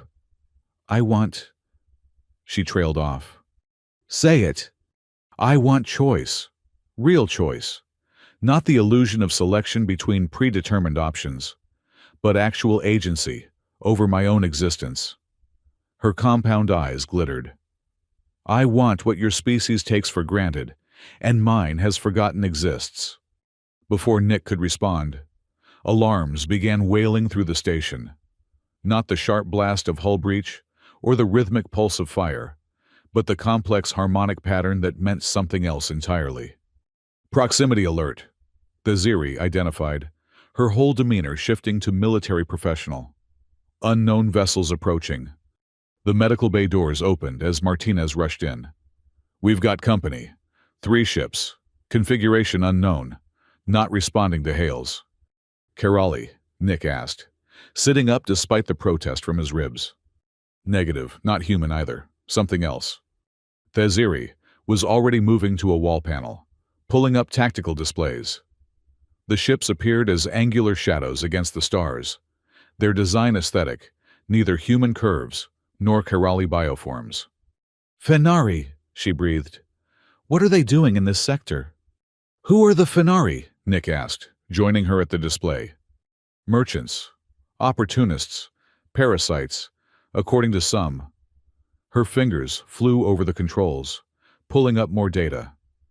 They profit from conflict, selling to all sides while belonging to none. They're accelerating, Martinez reported. Intercept course with the station. Battle stations, Nick suggested. 4 Fenari merchants. That would be, Thaziri's words cut off as the lead ship fired. Not weapons, but something else. Energy beams that played across the station's hull, like scanning lasers. What are they doing? The answer came moments later, as explosions rippled through the station's Kerali sector. Small, precise detonations that targeted specific systems. Life support fluctuated. Gravity plates failed in sections. Communications died in static. Sabotage, Martinez snarled. Those aren't merchants. More explosions. This time in the human sector. The medical bay lights flickered, emergency power kicking in. Through the window, Nick could see escape pods launching from the damaged sections. They're targeting integration points, Thaziri realized. Systems that allow human and Kerali technology to interface. Trying to split the station. Trying to split the alliance. She turned from the display. Military commander fully in control now. This is coordinated. Someone knew exactly where to hit us. The medical bay doors opened again, admitting High Sentinel Rask and a squad of Kerali warriors. his compound eyes fixed on Nick with undisguised hatred. "You," he growled. "This is your doing." "My doing," Nick gestured at the chaos outside. "I've been in medical—" "The Fenari come now, at this moment of division, when our unity is weakest, thanks to your disruption." Rask's hand went to his weapon. "Coincidence dies in space. Human." "Stand down," Theziri commanded, moving between them. "We have external threats." "We have internal ones." Rask's mandibles clicked with rage. "Your pet human has weakened us, made us question ourselves. And now our enemies exploit that weakness." Another explosion, closer this time. The medical bay shook, equipment toppling. In the confusion, Nick noticed something odd. One of Rask's guards was moving wrong, his harmonic communication slightly off-key. "Martinez," Nick said quietly. 3 o'clock, guard with the scar pattern. She followed his gaze, hand drifting to her sidearm. The guard noticed the scrutiny and acted, pulling a weapon that definitely wasn't Kerali's standard issue. "Down," Martinez shouted. The weapon fired, energy bolts sizzling through the air where Theziri had been standing. Nick had already moved, pilot reflexes kicking in. He tackled her aside as more shots peppered the wall behind them. Martinez returned fire, her aim perfect even in chaos. The false guard went down, his form shimmering and changing as he fell. Not Kerali at all, something else wearing a technological disguise. "Fenari infiltrator," Theziri identified, extricating herself from under Nick. "How long has he been here?" Rask stared at the body of what he'd thought was his guard. Compound eyes, wide with shock. "Impossible. He passed all security." "Uncle," Theziri cut him off. "We have been compromised. Past tense. Deal with the implications later. Survive now." For a moment, the High Sentinel looked lost, his worldview shaken. Then training reasserted itself. "Secure the medical bay, sweep for other infiltrators, and someone get me a situation report." The next hour was controlled chaos. Nick, despite Dr. Wright's protests, joined the security team sweeping the station. His ribs screamed with every movement, but adrenaline was wonderful anesthesia. They found 3 more infiltrators, all in key positions, all having replaced personnel weeks or months ago. The Fenari hadn't just attacked, they'd been preparing, waiting for the right moment of vulnerability. "They knew," Myla said during a brief regroup in the command center, "about the trial, about the tensions it would cause. They were waiting for us to be divided." "Someone told them," Rask agreed. His earlier hostility temporarily shelved. "Someone in a position to know our security, our schedules, our weaknesses." "Later," Theziri insisted. "First we deal with the immediate threat." The Fenari ships had stopped firing and now held position just outside the station's defensive range. Waiting. Watching. Like predators who'd wounded prey and now waited for it to bleed out. "They want panic," Nick observed. "Want us turning on each other instead of fighting them." "It's working," Martinez noted, gesturing at status displays. "I'm seeing conflicts in 3 sectors. Humans and Kerali blaming each other for the security breach. Then we give them what they don't expect," Nick said. "Unity." Rask's laugh was bitter. "Unity, after what you've done to our traditions." "Not despite what I've done. Because of it." Nick stood, ignoring the pain. "I'm a human who won a Kerali trial. Theziri is a Kerali who acknowledged a human connection. We're living proof that the boundaries between our species are negotiable." "You're aberrations," Rask countered. "We're evolution." The words came from Sage Commander Helix, who'd entered silently. "And perhaps that is what our enemies fear most." The elderly Kerali moved to the tactical display, studying the Fenari positions. "They profit from our division, sell weapons to both sides, exploit our mistrust. But what happens if human and Kerali truly unite? If we become not 2 species sharing space, but one people with diverse heritage?" "Their business model collapses," Myla said quietly. More than that, their entire economic structure depends on interspecies conflict. Helix turned to face the room. The attack is not military. It's economic terrorism. They need us divided to survive. So we unite, Thaziri said. Publicly, dramatically. Show them their plan has failed. How? Rask demanded. Nick and Thaziri exchanged glances. The same thought, crossing species boundaries. Complete the acknowledgement ceremony, Nick said. Make the mate bond official, right now. Broadcast to the entire station. You're insane, Rask said flatly. He's right, Thaziri countered. Nothing shows unity like joining bloodlines across species. It makes division impossible. It makes you exiles. It makes us symbols. She faced her uncle squarely. The Fenari expect us to fracture along species lines. Instead, we bind tighter. We show that their sabotage only strengthened our resolve. The Council hasn't validated the trial. Then they validate it now. Helix's voice carried command authority. Emergency session. Vote taken under combat conditions. All in favor. Several Kerali in the room clicked agreement. Others hesitated, torn between tradition and necessity. This is precedent, Rask warned. Once done, it cannot be undone. Human Kerali unions would be legally recognized. Everything changes. Everything has already changed, Thaziri said softly. We just decide whether to guide the change or be crushed by it. Rask stared at his niece for a long moment. Then, with visible effort, he clicked agreement. The trial is validated. The human Nicholas Calder is recognized as worthy mate candidate to Commander Thaziri. Then let's make it official, Nick said. Before our friends out there decide to stop waiting.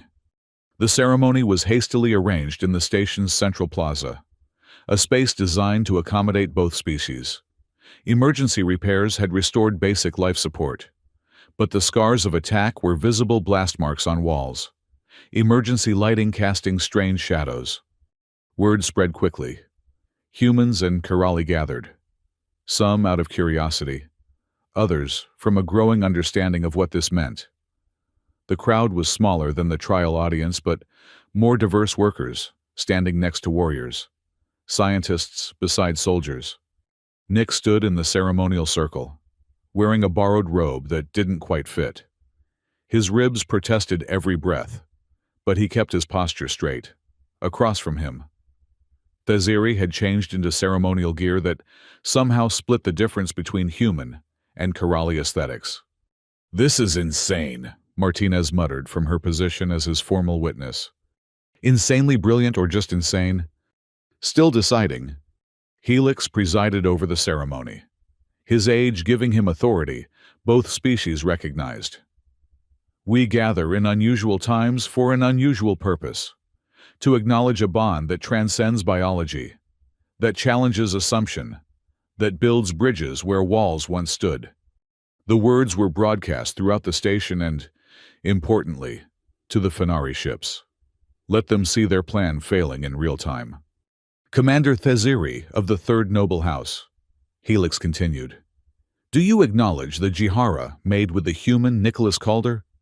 I acknowledge it, she said clearly. Not as anomaly or accident, but as recognition of compatible spirit. Nicholas Calder, formerly of Earth's pilot corps. Do you accept the bond acknowledged, with all responsibilities it entails? Nick met Thaziri's eyes across the circle. In their faceted depths, he saw a reflection of his own uncertainty, his own hope. I accept it, not as conquest or claim, but as partnership between equals. Then let the bonding be sealed. They met in the center of the circle. Kerali tradition called for touching foreheads, human custom for clasping hands. They did both, creating something new in the joining. Thaziri's harmonic humming began low, the same frequency that had started everything. But this time, Nick was ready for it. The sound resonated through him, and without thinking, he responded not with harmony, but with rhythm, a heartbeat percussion that turned her melody into something richer. The crowd reacted with surprise. This wasn't traditional for either species. It was innovation, adaptation, evolution in real time. When they separated, the plaza erupted in mixed reactions. Some cheered, some clicked disapproval, but most seemed caught between confusion and hope. "It is done," Helix announced. "Let all witness the first formal union between human and Kerali. Let it stand as proof that our peoples can be more than allies. We can be family." On the tactical displays, the Fenari ships were powering down weapons. The attack had failed. Division hadn't taken hold. Instead of fracturing, the station had found new unity in the strangest possible way. "Now what?" Nick asked Thaziri quietly. "Now we survive the honeymoon," she replied. "Which, given that we're still under attack, may be brief." "Romantic. I am Kareli. We express affection through survival." But her hand found his. 4 fingers, and 5 creating new patterns of connection. "Though I am learning human ways have merit." The Fenari ships held position for another hour before finally withdrawing. They'd made their play and lost. The economic terrorism had failed to achieve division. If anything, it had accelerated integration. But as Nick stood with his new mate bond partner, watching the enemy retreat, he knew this was just the beginning. The real challenges, cultural integration, political fallout, the simple daily reality of cross-species partnership still lay ahead. "Regrets?" Thaziri asked, perhaps sensing his thoughts. "About today, no." He squeezed her hand gently. "About tomorrow. Ask me when we get there." She made that wind chime laugh again, less bitter this time. "You humans and your optimism. You Kerali and your fatalism. Perhaps between us, we'll find balance." "Perhaps we will." Around them, the station began the slow work of repair. Human and Kerali crews worked side by side. The artificial divisions temporarily forgotten in the face of shared threat. It wouldn't last, Nick knew that. Politics and prejudice would resurface. But for now, in this moment, 2 species stood a little closer together because a janitor had stumbled into the wrong room at the right time. "The council wants to see us," Rask announced, approaching with obvious reluctance. "Both of you.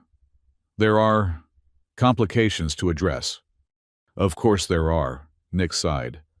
"Welcome to Kerali politics," Thaziri said, "where every solution creates 17 new problems." "Sounds like human politics. See common ground already." They followed Rask toward the council chambers, hand in hand, ready to face whatever came next. The trial of worth was over. The trial of making it work had just begun. The council chambers felt different now. Nick had cleaned these halls for 3 years, knew every corner where dust gathered, every surface that showed fingerprints. But standing here as Thaziri's acknowledged mate, the space seemed alien in new ways. The curved walls that accommodated both human and Kerali aesthetics now felt like they were watching him, judging whether he belonged. "The economic damage alone," Councillor Yarix was saying, her 4 arms gesturing at holographic displays, "exceeds 30 million credits. The Fenari targeted our trade infrastructure with surgical precision." "Which raises the question," High Sentinel Rask interjected, his hostility temporarily redirected, "of how they knew exactly where to strike. Our security protocols. We're compromised from within." Thaziri finished.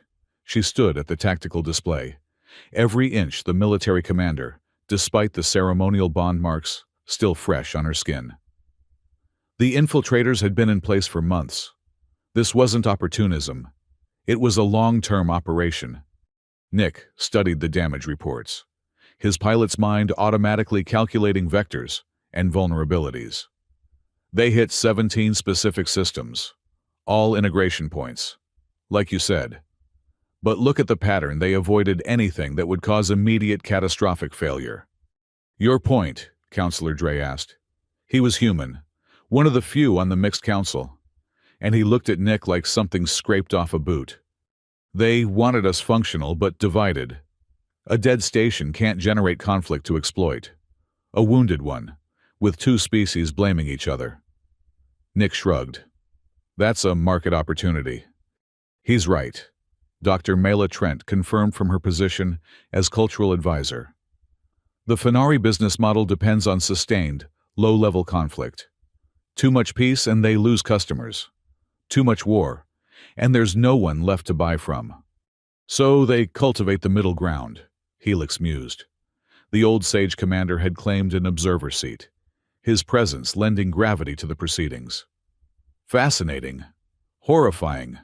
But fascinating. What's horrifying, Rask said, is that they nearly succeeded.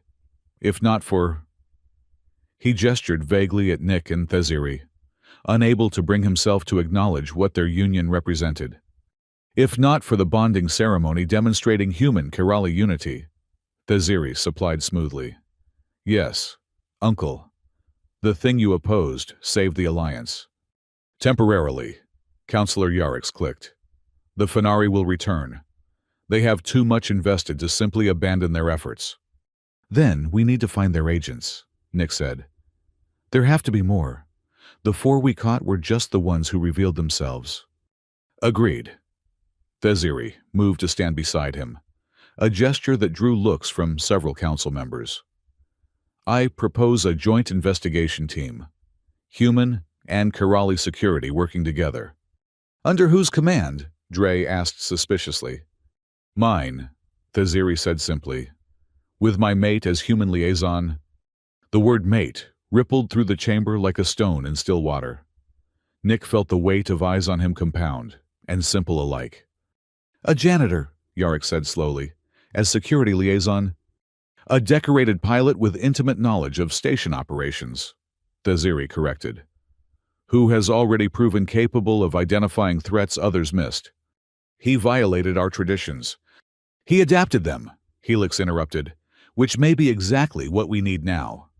The debate continued for another hour, but Nick could see the outcome forming. The Fenari attack had shaken everyone badly. Traditional approaches had failed. Maybe, just maybe, the chaos he represented was what they needed. When the council finally approved the joint investigation, Nick found himself with a new title, Special Liaison for Integrated Security, and a partner who was still learning what their bond meant. Your quarters are mine, Theziri asked, as they left the chambers. Nick blinked. What? Living arrangements, she clarified. But there was amusement in her compound eyes. Bonded pairs traditionally share space, though I suppose we've already broken most traditions. I have a maintenance closet with a cot, Nick said. Somehow I don't think it'll work for both of us. My quarters, then. They're in the Kerali section, but the environmental controls can be adjusted. She paused. Unless that would be uncomfortable. Nick thought about it. 3 days ago, he'd been nobody. Now he was moving in with an alien commander who'd accidentally claimed him as a mate. Define uncomfortable. You'll need daily hormone supplements to handle prolonged exposure to our atmosphere. The food will take adjustment, and my neighbors will likely make their displeasure known. So basically Tuesday in space. That wind chime laugh again. You're very strange, Nicholas called her. Nick, and you're one to talk. They made their way through the station, and Nick noticed how people reacted to them. Humans stared with mixtures of awe and confusion. Kerali clicked in harmonics that probably weren't complimentary, but a few from both species nodded, with what might have been approval. Theziri's quarters were in the command sector, spacious by station standards. The main room flowed in those impossible Kerali curves, but someone had added human furniture, a desk, chairs that accommodated human posture, even what looked like a coffee maker. I had them delivered while we were in council, she explained, noting his surprise. If we're doing this, we do it properly. This being, finding out what my biology recognized in you. She moved to the window wall, looking out at the stars. Finding out if unity between our species is more than political necessity. No pressure. All the pressure, she corrected. We are symbols now, whether we chose it or not. Every success proves integration possible. Every failure confirms separation necessary. Nick joined her at the window. What if we're just two people figuring things out? Then we're two people the galaxy is watching. She turned to him. Does that frighten you? Everything about this frightens me. But the alternative was dying on my knees. So, he shrugged. Fear's just another environmental hazard. You would have made an interesting Kerali. Thanks, I think. A chime announced a visitor. Theziri checked the display and clicked with surprise. It's Grax! Nick's hand went automatically to his side, where the warrior's blade had marked him. The guy I humiliated in front of everyone. The same. She opened the door.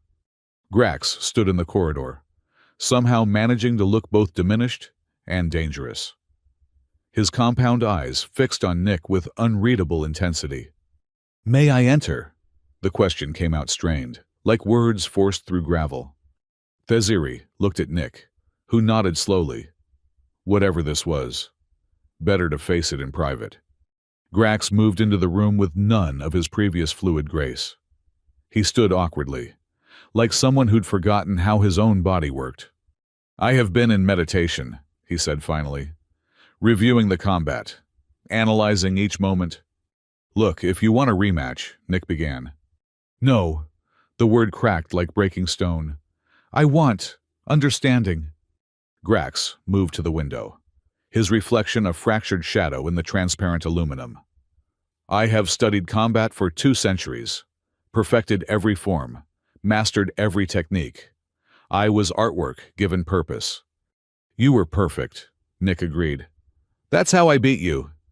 Grax's mandibles clicked surprise or amusement. Explain. Perfection is predictable. Every move followed optimal patterns, maximum efficiency. But humans don't do optimal. We do good enough, and hope chaos fills the gaps. You fought without honor. I fought without your honor. Mine just looks different. Grax was quiet for a long moment. Then show me. What? Show me this. Human honor. This chaos you speak of. He turned from the window. I have lost students, lost reputation, lost certainty. Perhaps in understanding my defeat, I can find new purpose.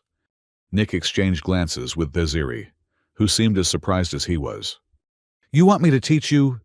I want to learn why the galaxy's greatest warrior lost to a janitor. Grax's compound eyes showed no hostility now, only curiosity. Is that not worth understanding? Over the next several days, Nick found himself in the strangest routine of his life. Mornings were spent with the Joint Security Team, hunting for Fenari infiltrators. Afternoons meant training sessions with Grax, teaching chaos to someone who'd spent centuries perfecting order. Evenings belonged to Theziri, learning the rhythms of partnership across species boundaries. The security investigation yielded troubling results. Martinez coordinated the human side, while Theziri's subordinates handled Kerali protocols. What they found suggested the infiltration went deeper than anyone imagined. 17 personnel files with discrepancies, Martinez reported during a morning briefing. All in positions with access to sensitive systems, all cleared through proper channels. Someone high up facilitated this, Theziri concluded. Someone with authorization to override security protocols. Or someone's, Nick suggested. What if it's not one traitor but a network? Paranoid thinking, Counselor Dre observed from his seat at the briefing table. Professionally paranoid, Nick corrected. In pilot training, we called it defensive imagination. Always assume the worst-case scenario, then add explosions. Charming philosophy, Dre muttered. Effective philosophy, Theziri interjected. We proceed assuming widespread compromise. Trust no one outside this room. Including me, Dre asked. Especially you, Martinez said cheerfully. Nothing personal, just healthy suspicion. The investigation took on new urgency when they discovered modified communication nodes throughout the station, subtle alterations that would allow external monitoring of internal communications. The modifications were brilliant human innovation, combined with Kerali technical precision. Collaboration, Nick identified, studying the hybrid technology. This isn't Fenari work. This is someone who understands both our systems. Impossible, one of the Kerali investigators clicked. The knowledge required is exactly what someone in an integrated position would have. Theziri finished. Someone trusted by both species. The implications sent a chill through the room. If the saboteur was someone in the integration program itself, someone positioned to undermine unity from within? We need bait, Nick said suddenly. Something too valuable for them to ignore. Such as, me. He ignored Theziri's sharp look. Think about it. I'm the symbol of everything they're trying to prevent. The human who won Kerali respect through combat. The proof that integration can work. Also, my mate, Theziri added, her tone suggesting this was the more relevant point. Which makes it even better bait. Take me out, and you destabilize the entire integration movement. Make it look like an accident. Blame it on cultural conflicts. Absolutely not, Theziri said. It's logical. Grax unexpectedly supported. The warrior had taken to attending security briefings, his unique perspective proving valuable. The enemy seeks division. The mate bond represents unity. They must act. I said no. Commander, Martinez spoke carefully. He's right. We've been reactive since this started. Time to go on offense. By risking him. By trusting him, Nick corrected. The same way you trusted me to face the trial. Theziri's compound eyes cycled through several expressions before settling on resignation. I dislike this. Noted, but you know it's our best option. She clicked agreement, though every line of her body suggested reluctance. How do we proceed? The plan they developed was simple in concept, complex in execution. Nick would maintain a predictable routine, making himself an attractive target. Hidden security would monitor, waiting for the saboteur to reveal themselves. We leak the information carefully, Maella suggested. Make it seem like Nick's discovered something significant about the infiltration network. Something he plans to reveal to the council. What kind of something? Dre asked. Evidence of who's behind it. Nick improvised. Names, dates, financial records. Everything needed to expose the conspiracy. But you don't actually have any of that. They don't know that. The trap was set over the following days. Nick made a show of accessing restricted files, always just within sight of potential observers. He held hushed conversations with Theziri in public spaces, letting fragments of worried discussion drift to nearby ears. You're enjoying this, Theziri observed one evening as they performed another staged argument in the station's central plaza. Maybe a little, Nick admitted quietly, before raising his voice. I don't care what the council says. People deserve to know who's betraying them. Several passers-by slowed, pretending not to eavesdrop. Perfect. You're reckless, Theziri responded, her tone carrying genuine frustration that wasn't entirely acting. This information could destroy everything we've built. Or save it, Nick countered. Unless you'd prefer living with traitors in our midst. He stormed off, leaving her standing there, the picture of a couple divided by dangerous knowledge. The script was working. Now they just had to wait for someone to bite. The attack came 3 days later. Nick was in the maintenance tunnels, ostensibly checking the repairs from the Fenari assault, but actually providing an isolated target. His security shadow Martinez and 2 Kerali warriors hung back, monitoring from a distance. He heard them before he saw them. Footsteps that didn't match maintenance personnel. Too purposeful. Too quiet. Nick continued working, letting them approach. Calder. He turned slowly, unsurprised to find Counselor Dre standing there with 2 companions, one human, one Kerali. All three carried weapons that definitely weren't standard issue. Counselor, Nick nodded. Let me guess the Fenari made you a better offer. The Fenari made me a realistic offer, Dre corrected. This integration nonsense, it's destroying both our species, diluting what makes us unique. By letting us work together. By forcing unnatural unity. Dre's weapon never wavered. Humans and Karali weren't meant to mix. Your abomination of a bonding proves that. Does it? Because from where I'm standing, it looks like we're doing pretty well. You're a curiosity. A genetic dead end playing at evolution. The Karali with Dre clicked agreement. Both species lose when we pretend compatibility. Funny, Nick said, buying time for his backup to position. That sounds exactly like Fenari propaganda. Because they're right, Dre stepped closer. They understand what idealists like Trent refuse to see. Diversity means separation. Unity means death. Or growth, Thezuri's voice came from behind Dre. She emerged from a side passage, weapon drawn. But that requires courage you clearly lack. Dre spun. But Martinez was already there, disarming him with professional efficiency. The other conspirators found themselves facing Karali warriors who moved like deadly shadows. You were saying about unnatural unity, Nick asked mildly. But Dre laughed. You think you've won. I'm one voice among many. The integration program is riddled with those who see truth, that our species are better apart. Then we'll find them, Thezuri said simply, one by one if necessary.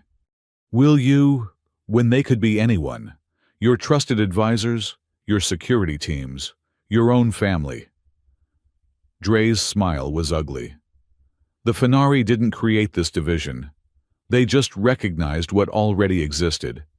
Security took them away. But his words lingered. How deep did this go? How many believed, as Dre did, that unity meant destruction rather than evolution? He's not wrong, Nick said quietly, as they watched the conspirators being led away. There are always going to be people who prefer walls to bridges. Then we build better bridges, Thezuri responded, strong enough to bear the weight of fear. That night, in their shared quarters, the reality of what they'd uncovered settled over them. The sabotage wasn't just external. It was a cancer within the integration program itself. How do we fight an idea? Nick asked, staring out at the stars. With a better idea. Thezuri joined him, her hand finding his. The Fenari cell division, we demonstrate unity. Not perfect unity that's impossible, but functional unity. Chosen unity. Is that what we are? Functional? She made that wind chime laugh. We are many things. Functional, dysfunctional, revolutionary, terrifying. Her compound eyes reflected his face in infinite variations. But most importantly, we are... A chime interrupted the moment. Emergency communication from the command center. Commanders. The officer on screen looked shaken. We've intercepted Fenari communications. They're not done with us. They're sending someone called the Broker. Nick felt Thezuri tense beside him. Who's the Broker? Their best, she said quietly. Not a warrior or spy, a deal-maker. Someone who turns allies into enemies with nothing but words and promises. So we don't listen. If only it were that simple. She turned from the screen. The Broker doesn't just make offers. They find what you want most and show you how betrayal can provide it. They've turned entire civilizations against themselves.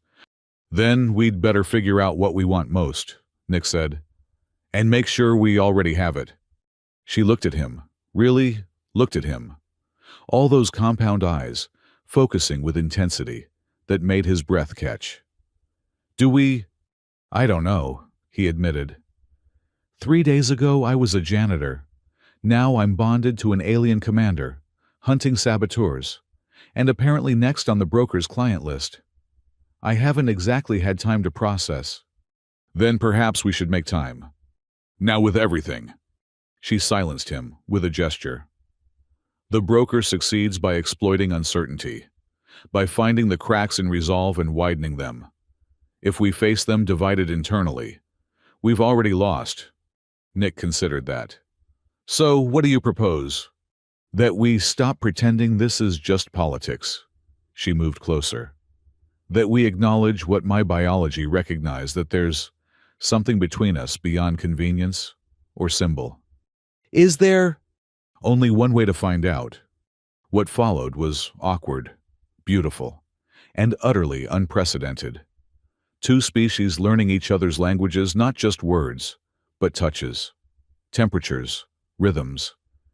They discovered that coralli's skin was sensitive to pressure in ways human nerve endings couldn't quite match, but that humans had better temperature variation detection, that her four-fingered hands could create sensations his five-fingered ones couldn't replicate, and vice versa. "Your heart," she said at one point, hand pressed to his chest. "It beats so fast." "Adrenaline, among other things." Coralli hearts beat slowly, steadily, like tides. She guided his hand to her thorax, where he felt a rhythm that was indeed tidal slow, powerful, inexorable. "Different but compatible," he observed. "Like us." "Maybe, probably, I hope." Later, as they lay in the afterglow of discovery, Nick found himself laughing. "What?" Theziri asked, her tone suggesting she was deciding whether to be amused or offended. "Just thinking, all those xenobiology courses at the academy, and they never covered this. Perhaps you should write a manual. Interspecies Relations, a Practical Guide.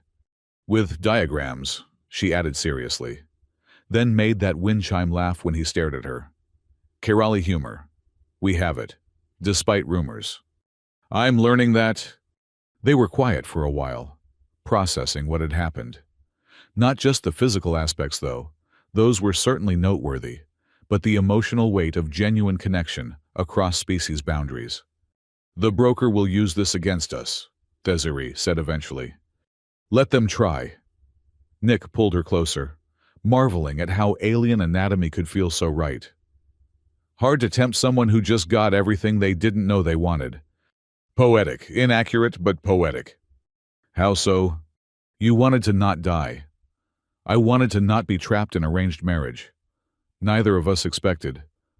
She gestured at their entwined forms. "Expected what?" "To find home in another species." The word hung between them, home. Such a simple concept that meant vastly different things to human and coralli. But maybe that was the point. Maybe home wasn't a place or even a species, but a choice to build something new together. "We should report the broker threat," Nick said eventually. "We should, but not yet." She shifted against him, alien muscles moving in ways that sent interesting signals through his nervous system. "The broker exploits uncertainty. Let's be certain first." "Of us?" "Of everything." They spent the night becoming certain, mapping the territories where their species touched and diverged. By morning, they were exhausted, exhilarated, and somehow more unified than any ceremony could have made them. "Ready to face the broker?" Theziri asked as they prepared for the day. "Ready to try," Nick corrected.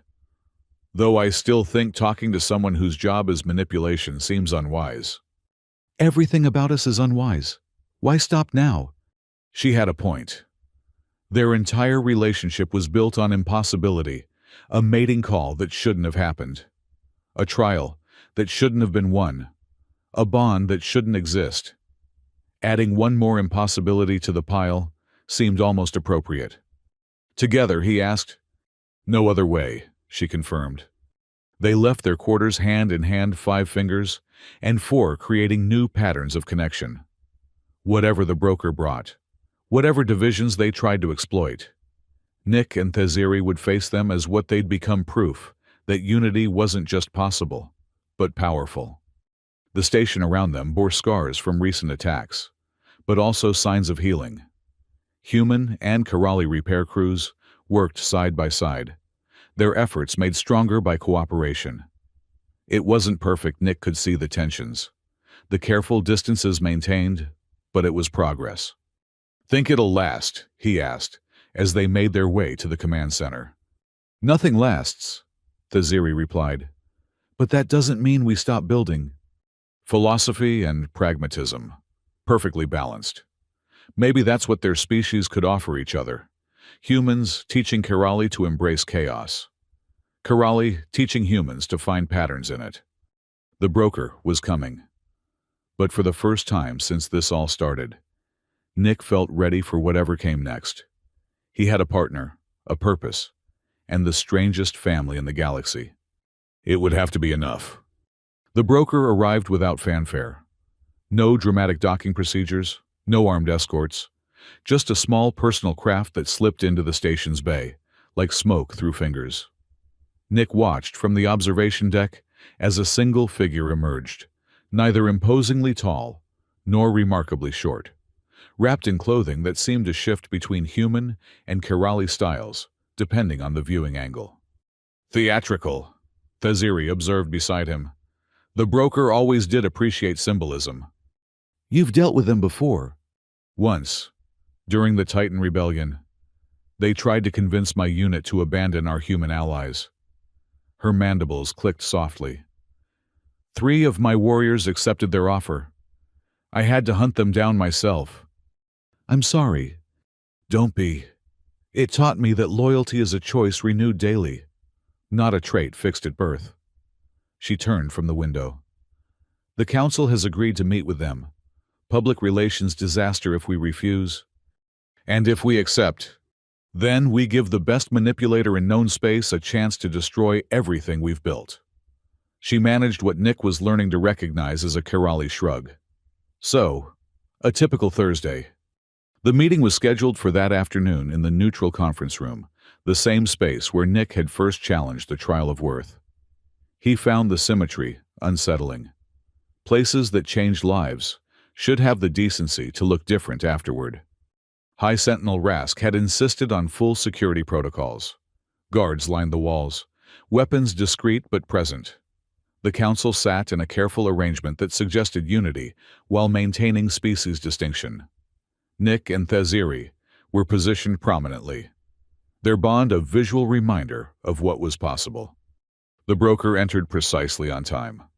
Up close, they were even more ambiguous. Features that could have been human, or Kerali, or something else entirely. When they spoke, their voice carried harmonics that shouldn't have been possible for a single throat to produce. Honored Council, the broker began, bowing in a way that incorporated both human and Kerali respect gestures. I come bearing opportunities. You come bearing division, Rask countered immediately. Your people's attacks were regrettable necessities, the broker interrupted smoothly. Sometimes one must create crisis to prevent catastrophe. Explain, Sage Commander Helix demanded. The broker smiled, an expression that somehow looked natural, despite the anatomical uncertainty. Your integration program, while admirable in intent, accelerates toward disaster. 2 species, evolved separately, cannot simply decide to merge without consequence. We're not merging, Dr. Mela Trent interjected. We're cooperating. Semantics. You, the broker gestured at Nick and Thaziri, have created biological precedent for integration that your species aren't prepared for.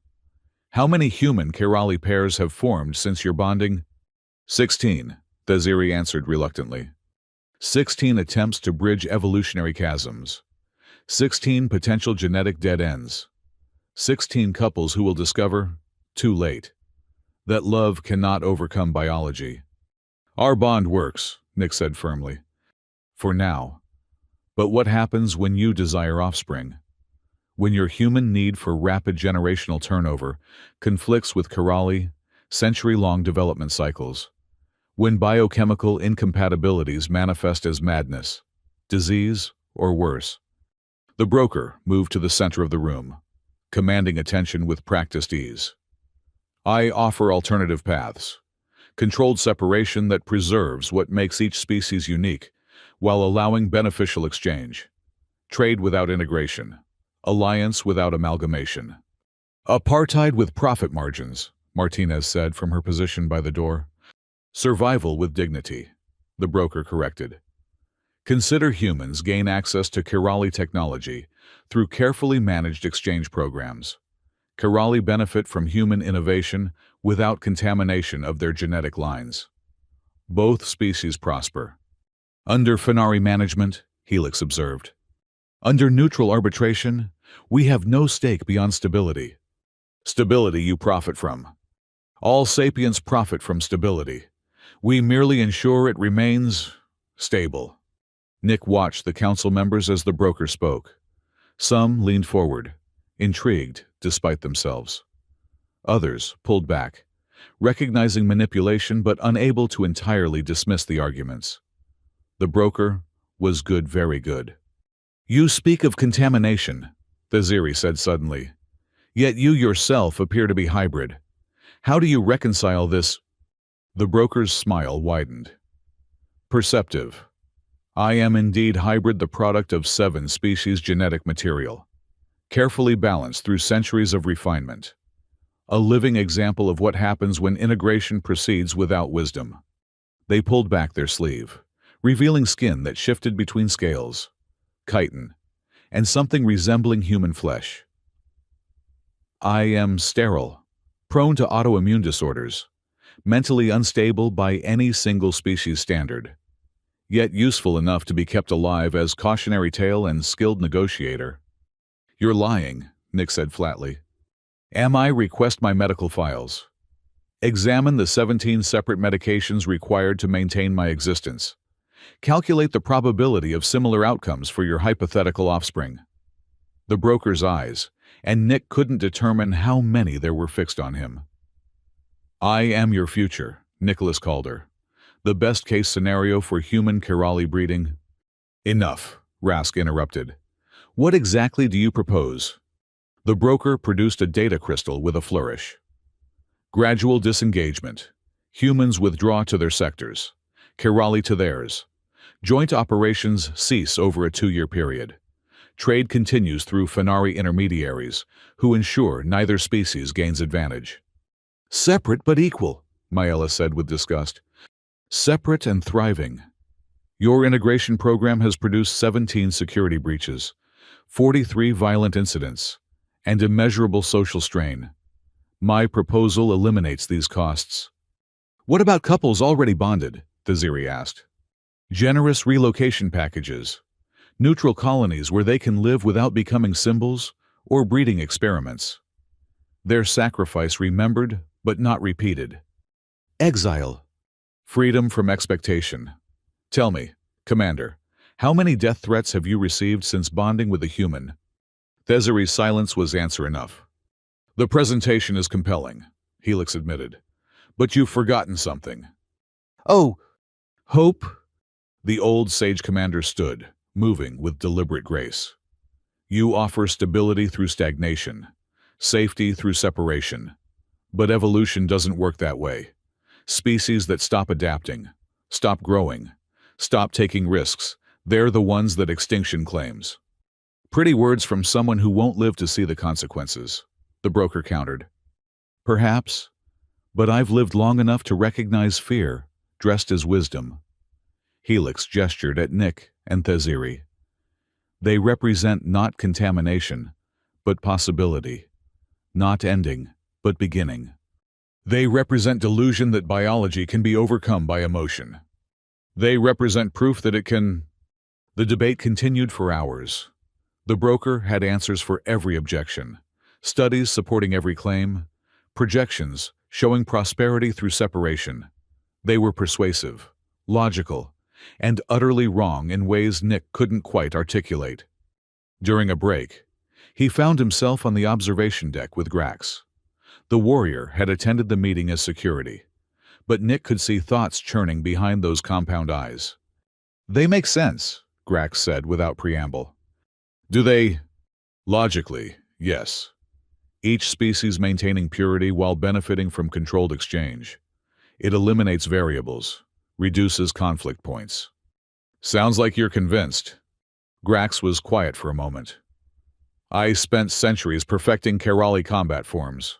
Pure technique, undiluted by foreign influence. Then a human janitor defeated me with chaos and sand. Your point. Purity is another word for limitation. The broker offers us cages with gilded bars. Grax turned to face him. I have been learning your human combat techniques. They disgust me. They also make me better warrior. Cultural contamination. Cultural evolution. The strong adapt or die. The broker would have us choose slow death over difficult growth. They returned to find the meeting reaching crescendo. Several council members openly supported the broker's proposal. Others argued against it. The room teetered on the edge of genuine schism. Enough, Nick said, standing suddenly. We're missing the real question. All eyes turned to him, compound and simple alike. Which is, the broker asked, seeming amused. Why now? Why does separation suddenly matter so much? Nick moved to the center of the room. Humans and Kerali have coexisted for decades, not always peacefully, but functionally. What changed? You did, the broker said simply. Your bond created precedent. Our bond created possibility, and that terrifies you. Nick looked around the room. The Fenari don't profit from our separation. They profit from our stagnation. As long as we're divided, we're manageable, predictable, controllable. Conspiracy theories. Facts. How many civilizations have accepted your proposals? How many now depend entirely on Fenari trade to survive? You don't prevent extinction, you manage decline. The broker's expression finally showed something other than calm assurance. You oversimplify. I clarify.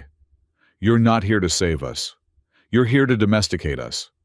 To turn proud species into client states, too afraid of each other to recognize their real enemy. I am not your enemy. No, you're worse. You're the voice in our head saying, why try? You're the comfortable lie that separation is safety. Nick felt Theziri move to stand beside him. But we've already proven you wrong. Have you? Your bond is days old. Wait until biological realities.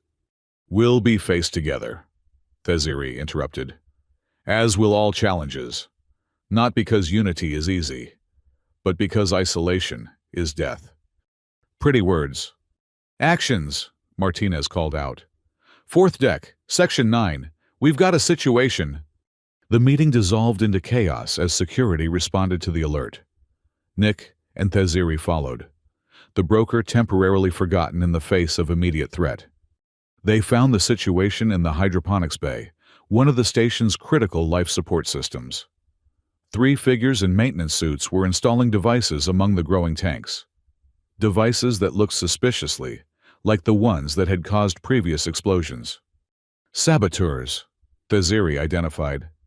But the broker's ship is the only new arrival. Sleeper agents, Nick realized. Activated by the broker's presence. If we accept the proposal, they stand down. If we reject it, they ensure we're too busy surviving to maintain integration. The saboteurs noticed security arriving and reacted violently. Energy weapons appeared from concealed holsters. The hydroponics bay erupted into a firefight among the food supplies that kept the station alive. Nick found himself pinned behind a water recycler with Martinez. Just like old times, she grunted, returning fire. When were old times ever like this? Fair point. This is significantly weirder. Across the bay, Theziri led a flanking maneuver with her warriors. The saboteurs were skilled but outnumbered. One by one, they fell. But not before one managed to activate their device. Bomb, someone shouted. Nick didn't think. 3 years of janitorial work had given him intimate knowledge of the station systems. He knew exactly which pipes ran where, which valves controlled what. He rolled from cover, grabbed an emergency toolkit, and went to work. 10 seconds, Theziri reported, her warriors pulling back. Nick's hands flew over controls, rerouting water flow, creating pressure differentials. Almost. 5 seconds.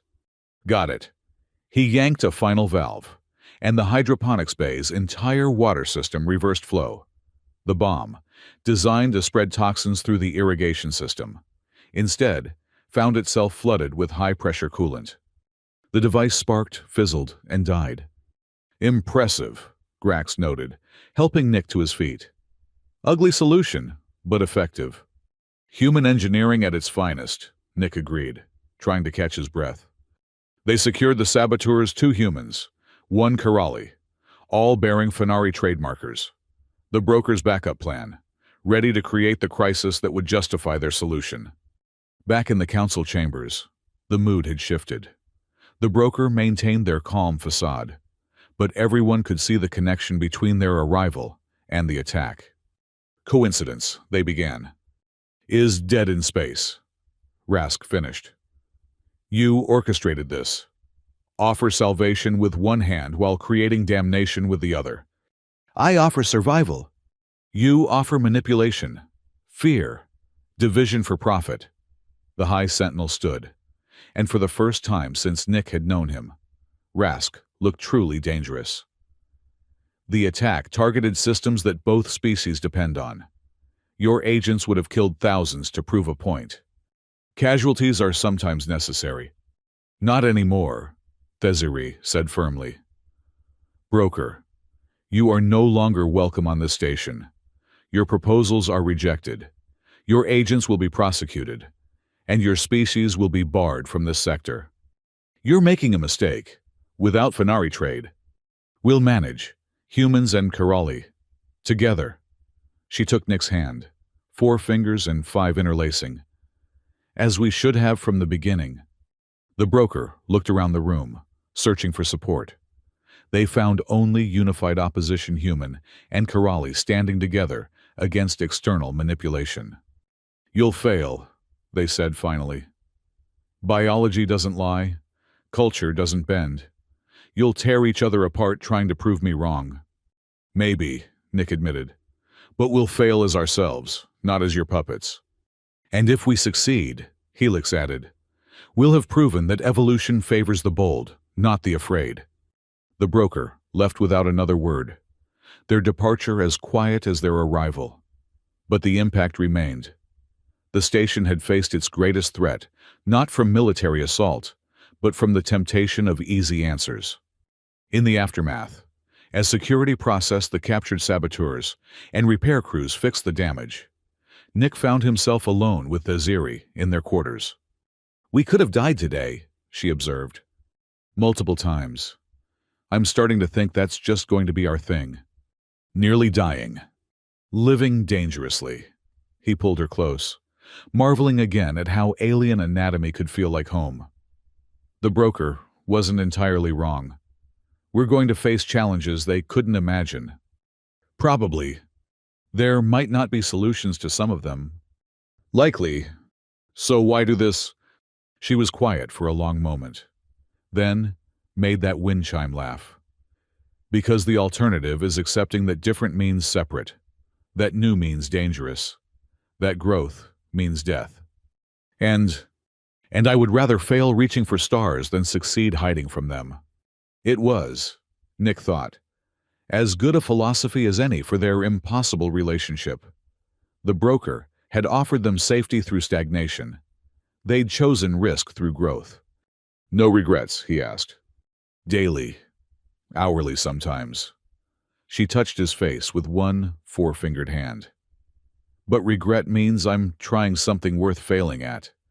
A chime interrupted the moment. Emergency council meeting. Again. What now? Nick groaned. The answer waited in the council chambers. Footage from long-range sensors showed Fenari ships massing at the sector border. Not 3 scouts this time, an entire fleet. The broker's failure triggered contingency plans, the sensor operator reported. If they can't divide us economically, they'll do it militarily. How long? Theziri asked. 48 hours at current speed. Can we defend? Together possibly, divided no chance. Nick looked around the room at faces both human and Karali. The broker's visit had crystallized something they would stand or fall as one people, not 2 species sharing space. Then we'd better get ready, he said. All of us. Together. The human's right, Rask said, surprising everyone. We face extinction or evolution, I know which I prefer. Integration through combat, Grax mused. Perhaps fitting. Just once, Martinez muttered. I'd like integration through boring paperwork and cultural exchange programs. Where's the fun in that? Nick asked. Survival. Overrated. But as plans formed and defenses were coordinated, Nick felt something shifting in the room. The artificial divisions that had plagued the station were dissolving under external pressure. Human and Kerali officers planned together, their different perspectives creating stronger strategies. Engineers from both species collaborated on defensive systems that neither could have designed alone. The broker had been wrong about one crucial thing: crisis didn't divide them. It revealed what they could become together. Scared, Thaziri asked during a brief break. Terrified, you... The same, but also... She paused, searching for words. Excited, is that wrong? Probably. But if we're going to face impossible odds, at least we're doing it together. Together, she agreed. Whatever comes next. The Fenari were coming. The station was outnumbered, outgunned, and held together by an alliance days old. By any reasonable measure, they should fail. But reason had gone out the airlock the moment a human janitor triggered an alien mating call. Everything since had been improvisation, adaptation, and stubborn refusal to accept impossibility. As Nick stood with his alien mate, watching two species prepare to defend their shared home, he thought maybe, just maybe, impossible was exactly where they needed to be. The Fenari fleet hung in space like a promise of violence. 43 ships arranged in attack formation, their angular hulls reflecting starlight in ways that suggested predatory intent. Nick stood on the command deck, watching tactical displays update with depressing regularity. Their lead ship is broadcasting, the communications officer reported. They're demanding our surrender. Of course they are, Thaziri muttered from her position at the tactical console. Put them through. The main screen lit up with a familiar face. The broker smiled that ambiguous smile, apparently promoted from negotiator to fleet commander. I did warn you, they said without preamble. Rejection has consequences. As does attempted genocide, Rask countered from his command chair. The past 48 hours had seen strange alliances, the High Sentinel working closely with human officers he'd previously despised. Genocide. Such dramatic language. We offer preservation through partition. You choose extinction through integration. The broker leaned forward. This is your final opportunity. Accept segregation or face annihilation. We've made our choice, Nick said, stepping into view. Several times now. Maybe you should start listening. The janitor speaks for the station now. How far you've fallen. How far we've risen, Thaziri corrected, moving to stand beside Nick. A human and Kerali, united. Your worst nightmare made flesh. My worst nightmare? No. You're my vindication. The broker's expression hardened. When we're done here, your bodies will drift as eternal reminder of integration's folly. The transmission cut. Cheerful guy, Martinez observed from her station. Think they practice those speeches? Probably, Nick said. How are our defenses? Honestly, pathetic. She pulled up displays showing the station's weapons grid. We've got standard meteor defense, some retrofitted mining lasers, and whatever personal weapons we can mount on the hull. Against a military fleet, we might last 20 minutes. Longer, Grax corrected from the strategy table. Human unpredictability combined with Kerali precision. They expect standard defensive patterns. We give them chaos. Chaos won't stop plasma bombardment, Rask noted grimly. No, but it might buy time. Helix had claimed an observer chair, but his presence carried weight. Time for what? Though, Nick stared at the tactical display, pilot instincts screaming. Something was wrong. Not with their defenses, those were obviously inadequate, but with the whole scenario. Why warn us, he said suddenly. What? Theziri turned to him. The Fenari. They gave us 48 hours. Why, if they wanted us dead, why not attack immediately? To savor victory, Martinez suggested. To let fear work on us, Myla offered from her liaison position. Psychological warfare. Or because they need us alive, Nick said slowly. Think about it. The broker's whole pitch was about controlled separation. Dead stations can't be separated. They need survivors to validate their model. You're suggesting this is theater? Rask's mandibles clicked skeptically. I'm suggesting the Fenari are merchants, not warriors. They profit from division, not destruction. Nick moved to the communications console. Can we scan their fleet composition? The sensor operator worked quickly. Scanning. Interesting. Only 12 ships register actual weapon signatures. The rest are modified cargo haulers with defensive screens. Transport ships. Theziri breathed. They're not here to destroy us. They're here to evacuate us. Forcibly separate humans and Karali to different colonies. Where we'd be dependent on Fenari trade to survive. Helix concluded. Brilliant. Horrible. But brilliant. So we call their bluff? Martinez asked. Not exactly. Nick's mind raced through possibilities. We need to make separation impossible. Not just politically, but physically. What are you suggesting? He looked at Theziri. An insane idea forming. Remember what the broker said about contamination, about hybrid genetics being their worst fear. Nick, we can't actually, not literally, but symbolically, electronically. What if we created something they couldn't separate? Understanding dawned in her compound eyes. Integration at the system level. Merge our technologies so completely that separation would mean mutual destruction. Exactly. Not just sharing systems, but truly integrating them. Human intuition algorithms merged with Kirali precision protocols. Combined navigation that requires both species to function. Life support that depends on hybrid biological filters. That would take weeks, Rask protested. We have, Nick checked the countdown. 36 hours. Impossible. That word keeps coming up, Grax noted. Yet here we are.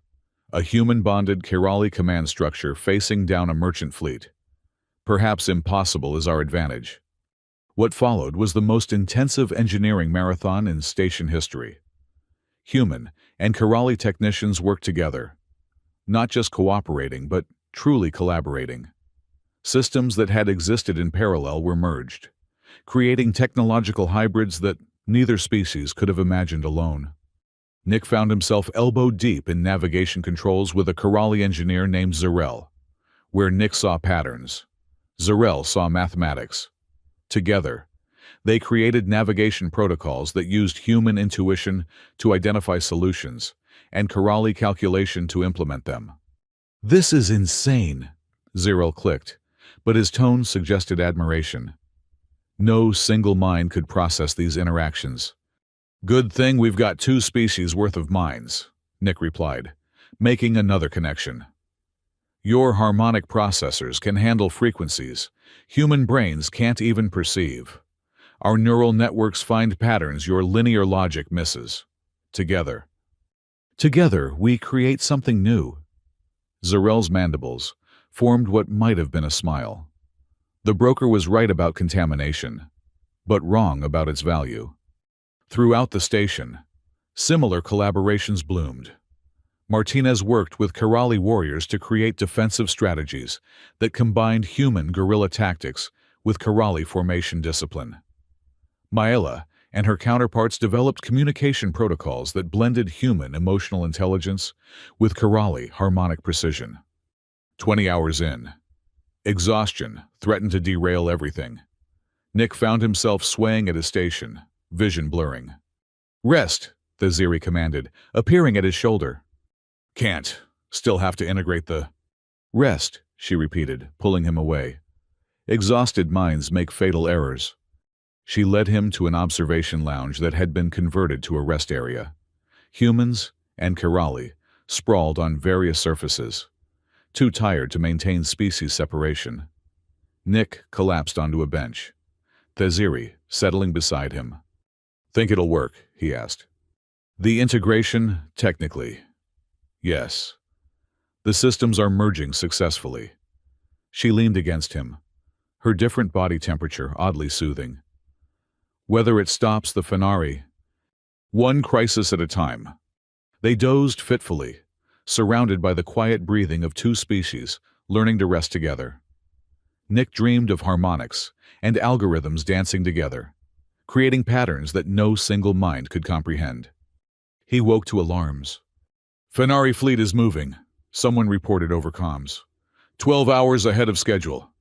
They detected our integration, Theziri concluded, already moving, trying to stop us before we finish. The command center buzzed with controlled chaos. The integration was perhaps 70% complete enough to make separation difficult, but not impossible. Options, Rask demanded. Fight and probably lose, Martinez reported. Run and definitely lose. Surrender and lose everything we've built. Or, Nick said, an idea forming. We make them fire first. Explain. The Fenari are merchants. Their authority comes from being neutral arbitrators. If they attack a station that hasn't fired on them, they become aggressors. Their carefully maintained neutrality dies. So we just sit here, Rask's tone suggested what he thought of that plan. We continue integrating. We broadcast everything to anyone who'll listen. And we make the Fenari choose, destroy their reputation, or accept our evolution. That's betting everything on their greed, Theziri observed. You have a better idea. She was quiet for a moment when then, no. But if we're betting everything, let's raise the stakes. She moved to the communications console. Open channel, all frequencies. Channel open. This is Commander Theziri of the Integrated Station Sigma-9. I speak not as Karali or human ally, but as something new, something evolved. She paused, letting the words carry. The Fenari fleet approaches, demanding we separate, demanding we step backward. We refuse. She gestured to Nick, who joined her at the console. I'm Nicholas Calder, he said. Human. Bonded to a Karali. Living proof that our species can be more than neighbors. We can be family. The Fenari fear this. Theziri continued. Fear what we represent. Not contamination, but combination. Not ending, but beginning. So we make this offer, Nick said. To anyone listening, human, Karali, or other, come to Sigma-9. Help us build something new. Not human space or Karali territory, but integrated civilization. The Fenari will try to stop us, Theziri acknowledged. They may succeed, but the idea is loose now. Integration is possible. Evolution is choice. Choose wisely, Nick concluded. They cut the transmission. Think anyone heard? Nick asked quietly. Everyone heard, the communications officer reported, awe in her voice. That went out on every frequency, including quantum entanglement channels. Half the galaxy just heard you declare independence from species separation. No pressure, Martinez muttered. The Fenari fleet's response was immediate. The broker's face appeared on screen, no longer smiling. You've made a grave error, they said. Integration is death. We're saving you from yourselves. By forcing us apart, Theziri challenged. By maintaining divisions that profit only you. By preserving what makes each species unique. Uniqueness isn't lost through connection, Nick said. It's enhanced. Ask any integrated pair on this station. We didn't become less human or less Karali. We became more... Pretty words from a genetic dead end. Actually, Myla interrupted from her station. About that, I've been running genetic analysis on the bonded pairs. You might want to see this. She threw data onto the main screen.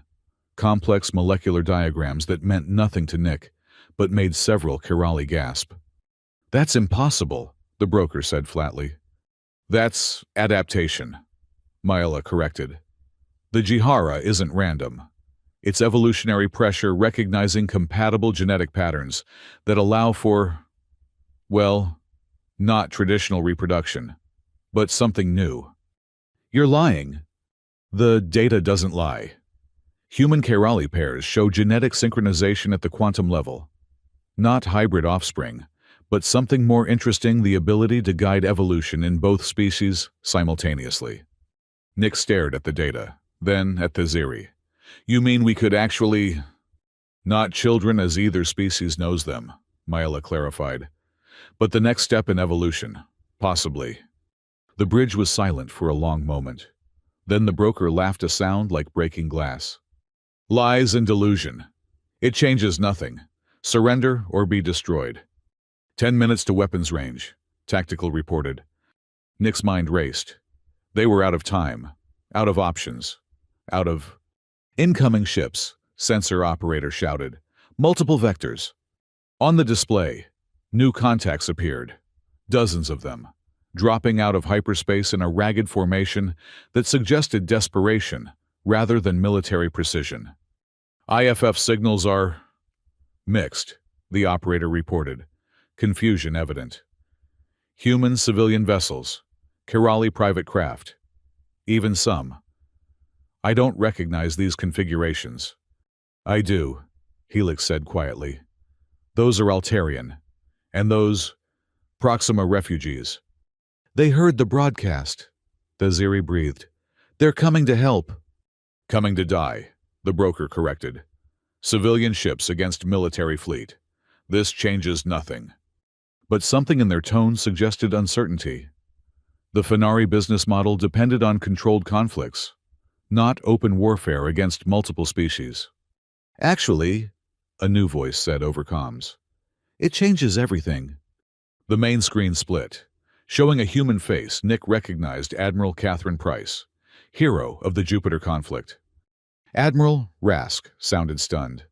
The Earth fleet is about 12 minutes behind me, Price confirmed, along with elements of the 3rd and 5th Kerali noble houses.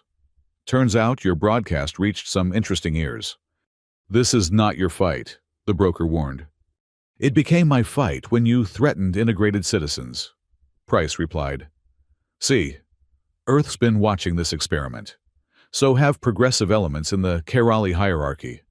We're curious what happens when species evolve together. You risk war for curiosity. We risk stagnation by avoiding growth, another voice added. The screen split again, showing a Kerali Nick didn't recognize. I am Matriarch Silith of the 5th Noble House. My daughter was to marry Theziri's intended. Now she seeks her own Jihara with a human engineer. Evolution, it seems, is contagious. You're all insane, the broker said flatly. Perhaps, Price agreed. But we're insane together. Your move, Fenari. Attack and face united response. Withdraw and accept that integration is happening whether you profit from it or not. The Fenari fleet hung motionless, caught between threat and promise. Nick counted heartbeats, feeling Theziri's hand find his. Fenari fleet is powering down weapons, Tactical reported. They're withdrawing. The bridge erupted in cheers, human shouts mixing with Kerali harmonics. But Nick kept watching the screen, where the broker's expression had gone blank. This isn't over, they said finally. Integration brings consequences you can't imagine. When it falls apart, and it will, we'll be there to manage the pieces. Maybe, Nick agreed. But you'll be managing evolved pieces. That's what you really fear, isn't it?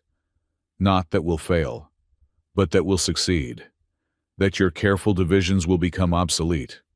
The broker stared at him for a long moment. You have no idea what you've started.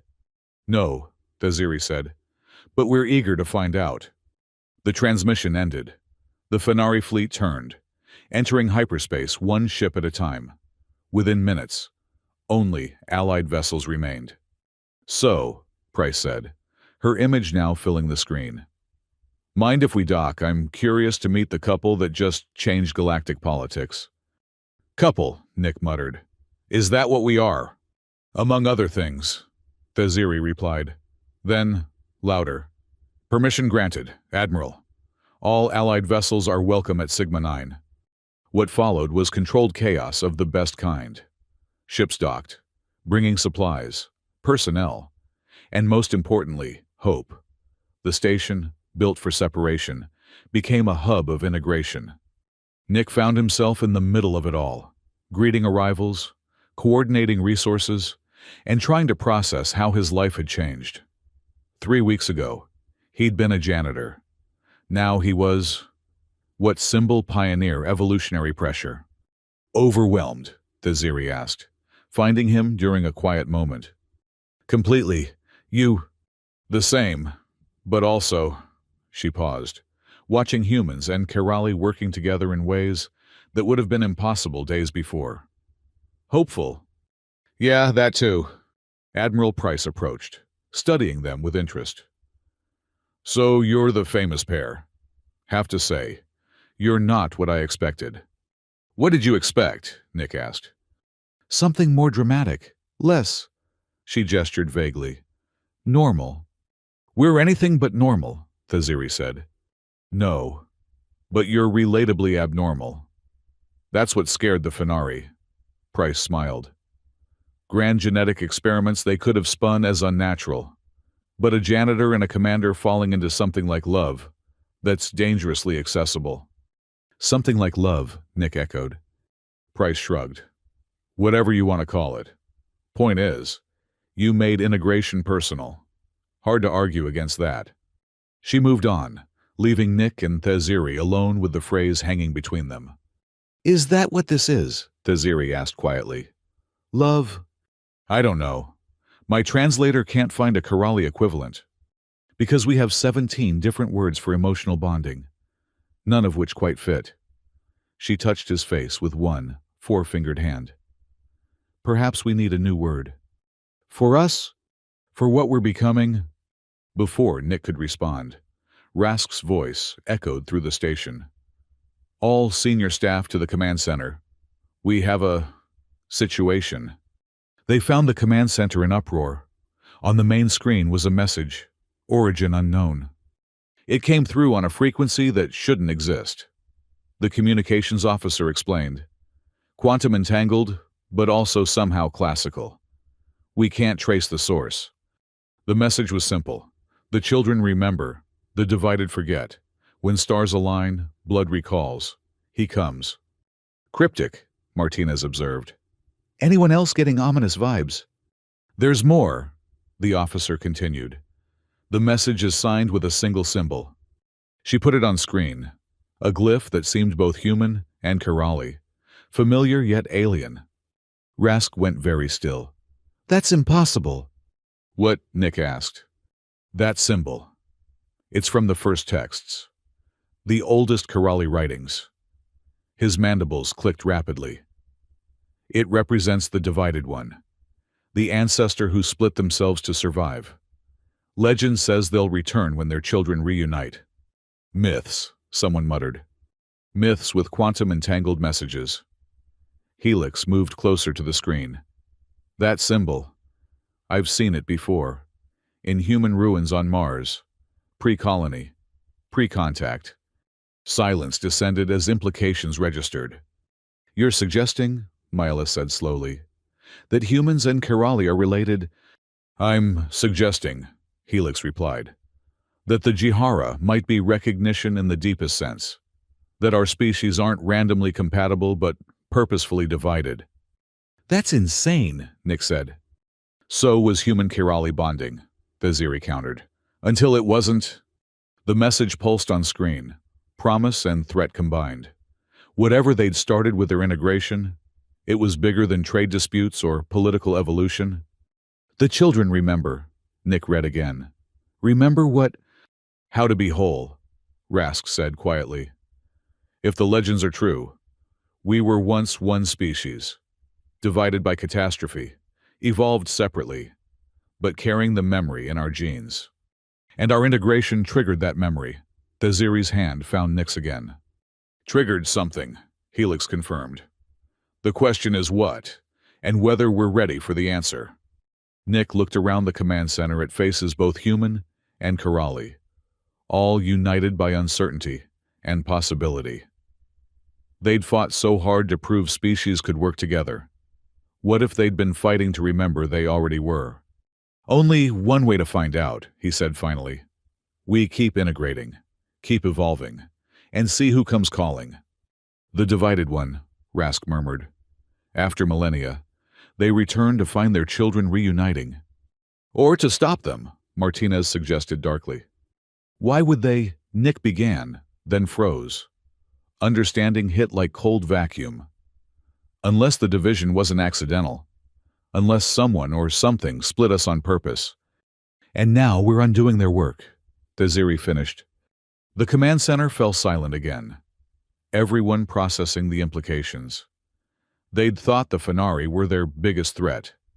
But what if something older, more powerful, had reasons for keeping humans and Karali apart? Changes nothing, Nick said firmly. We've come too far to stop now. Agreed, Theziri said. Whatever divided us, we choose unity. Even if it brings the divided one. Especially then, it's time for answers. One by one, others voiced agreement.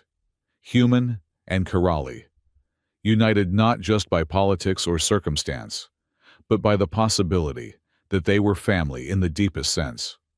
Then we prepare, Rask commanded, for integration, for evolution, and for whatever comes next. As the meeting dispersed, Nick and Theziri remained, staring at the cryptic message. Scared, she asked. Terrified, but also excited. Something like that, he smiled. We've rewritten impossible before. What's one more myth made real? She made that wind chime laugh that had started everything. Only one, I suspect we're just beginning. The message pulsed one final time before fading, but its promise lingered the children remember, and in remembering, they might become whole. Ready for whatever comes next? Theziri asked. With you always. They left the command center hand in hand, 4 fingers, and 5, different yet compatible, proof that evolution favored the bold. Behind them, stars watched with ancient eyes, and somewhere in the vast dark, the divided one stirred. The integration of humanity and Karali had begun. Where it would lead, none could say. But for the first time in millennia, 2 severed branches of the same tree were growing back together. And the galaxy would never be the same.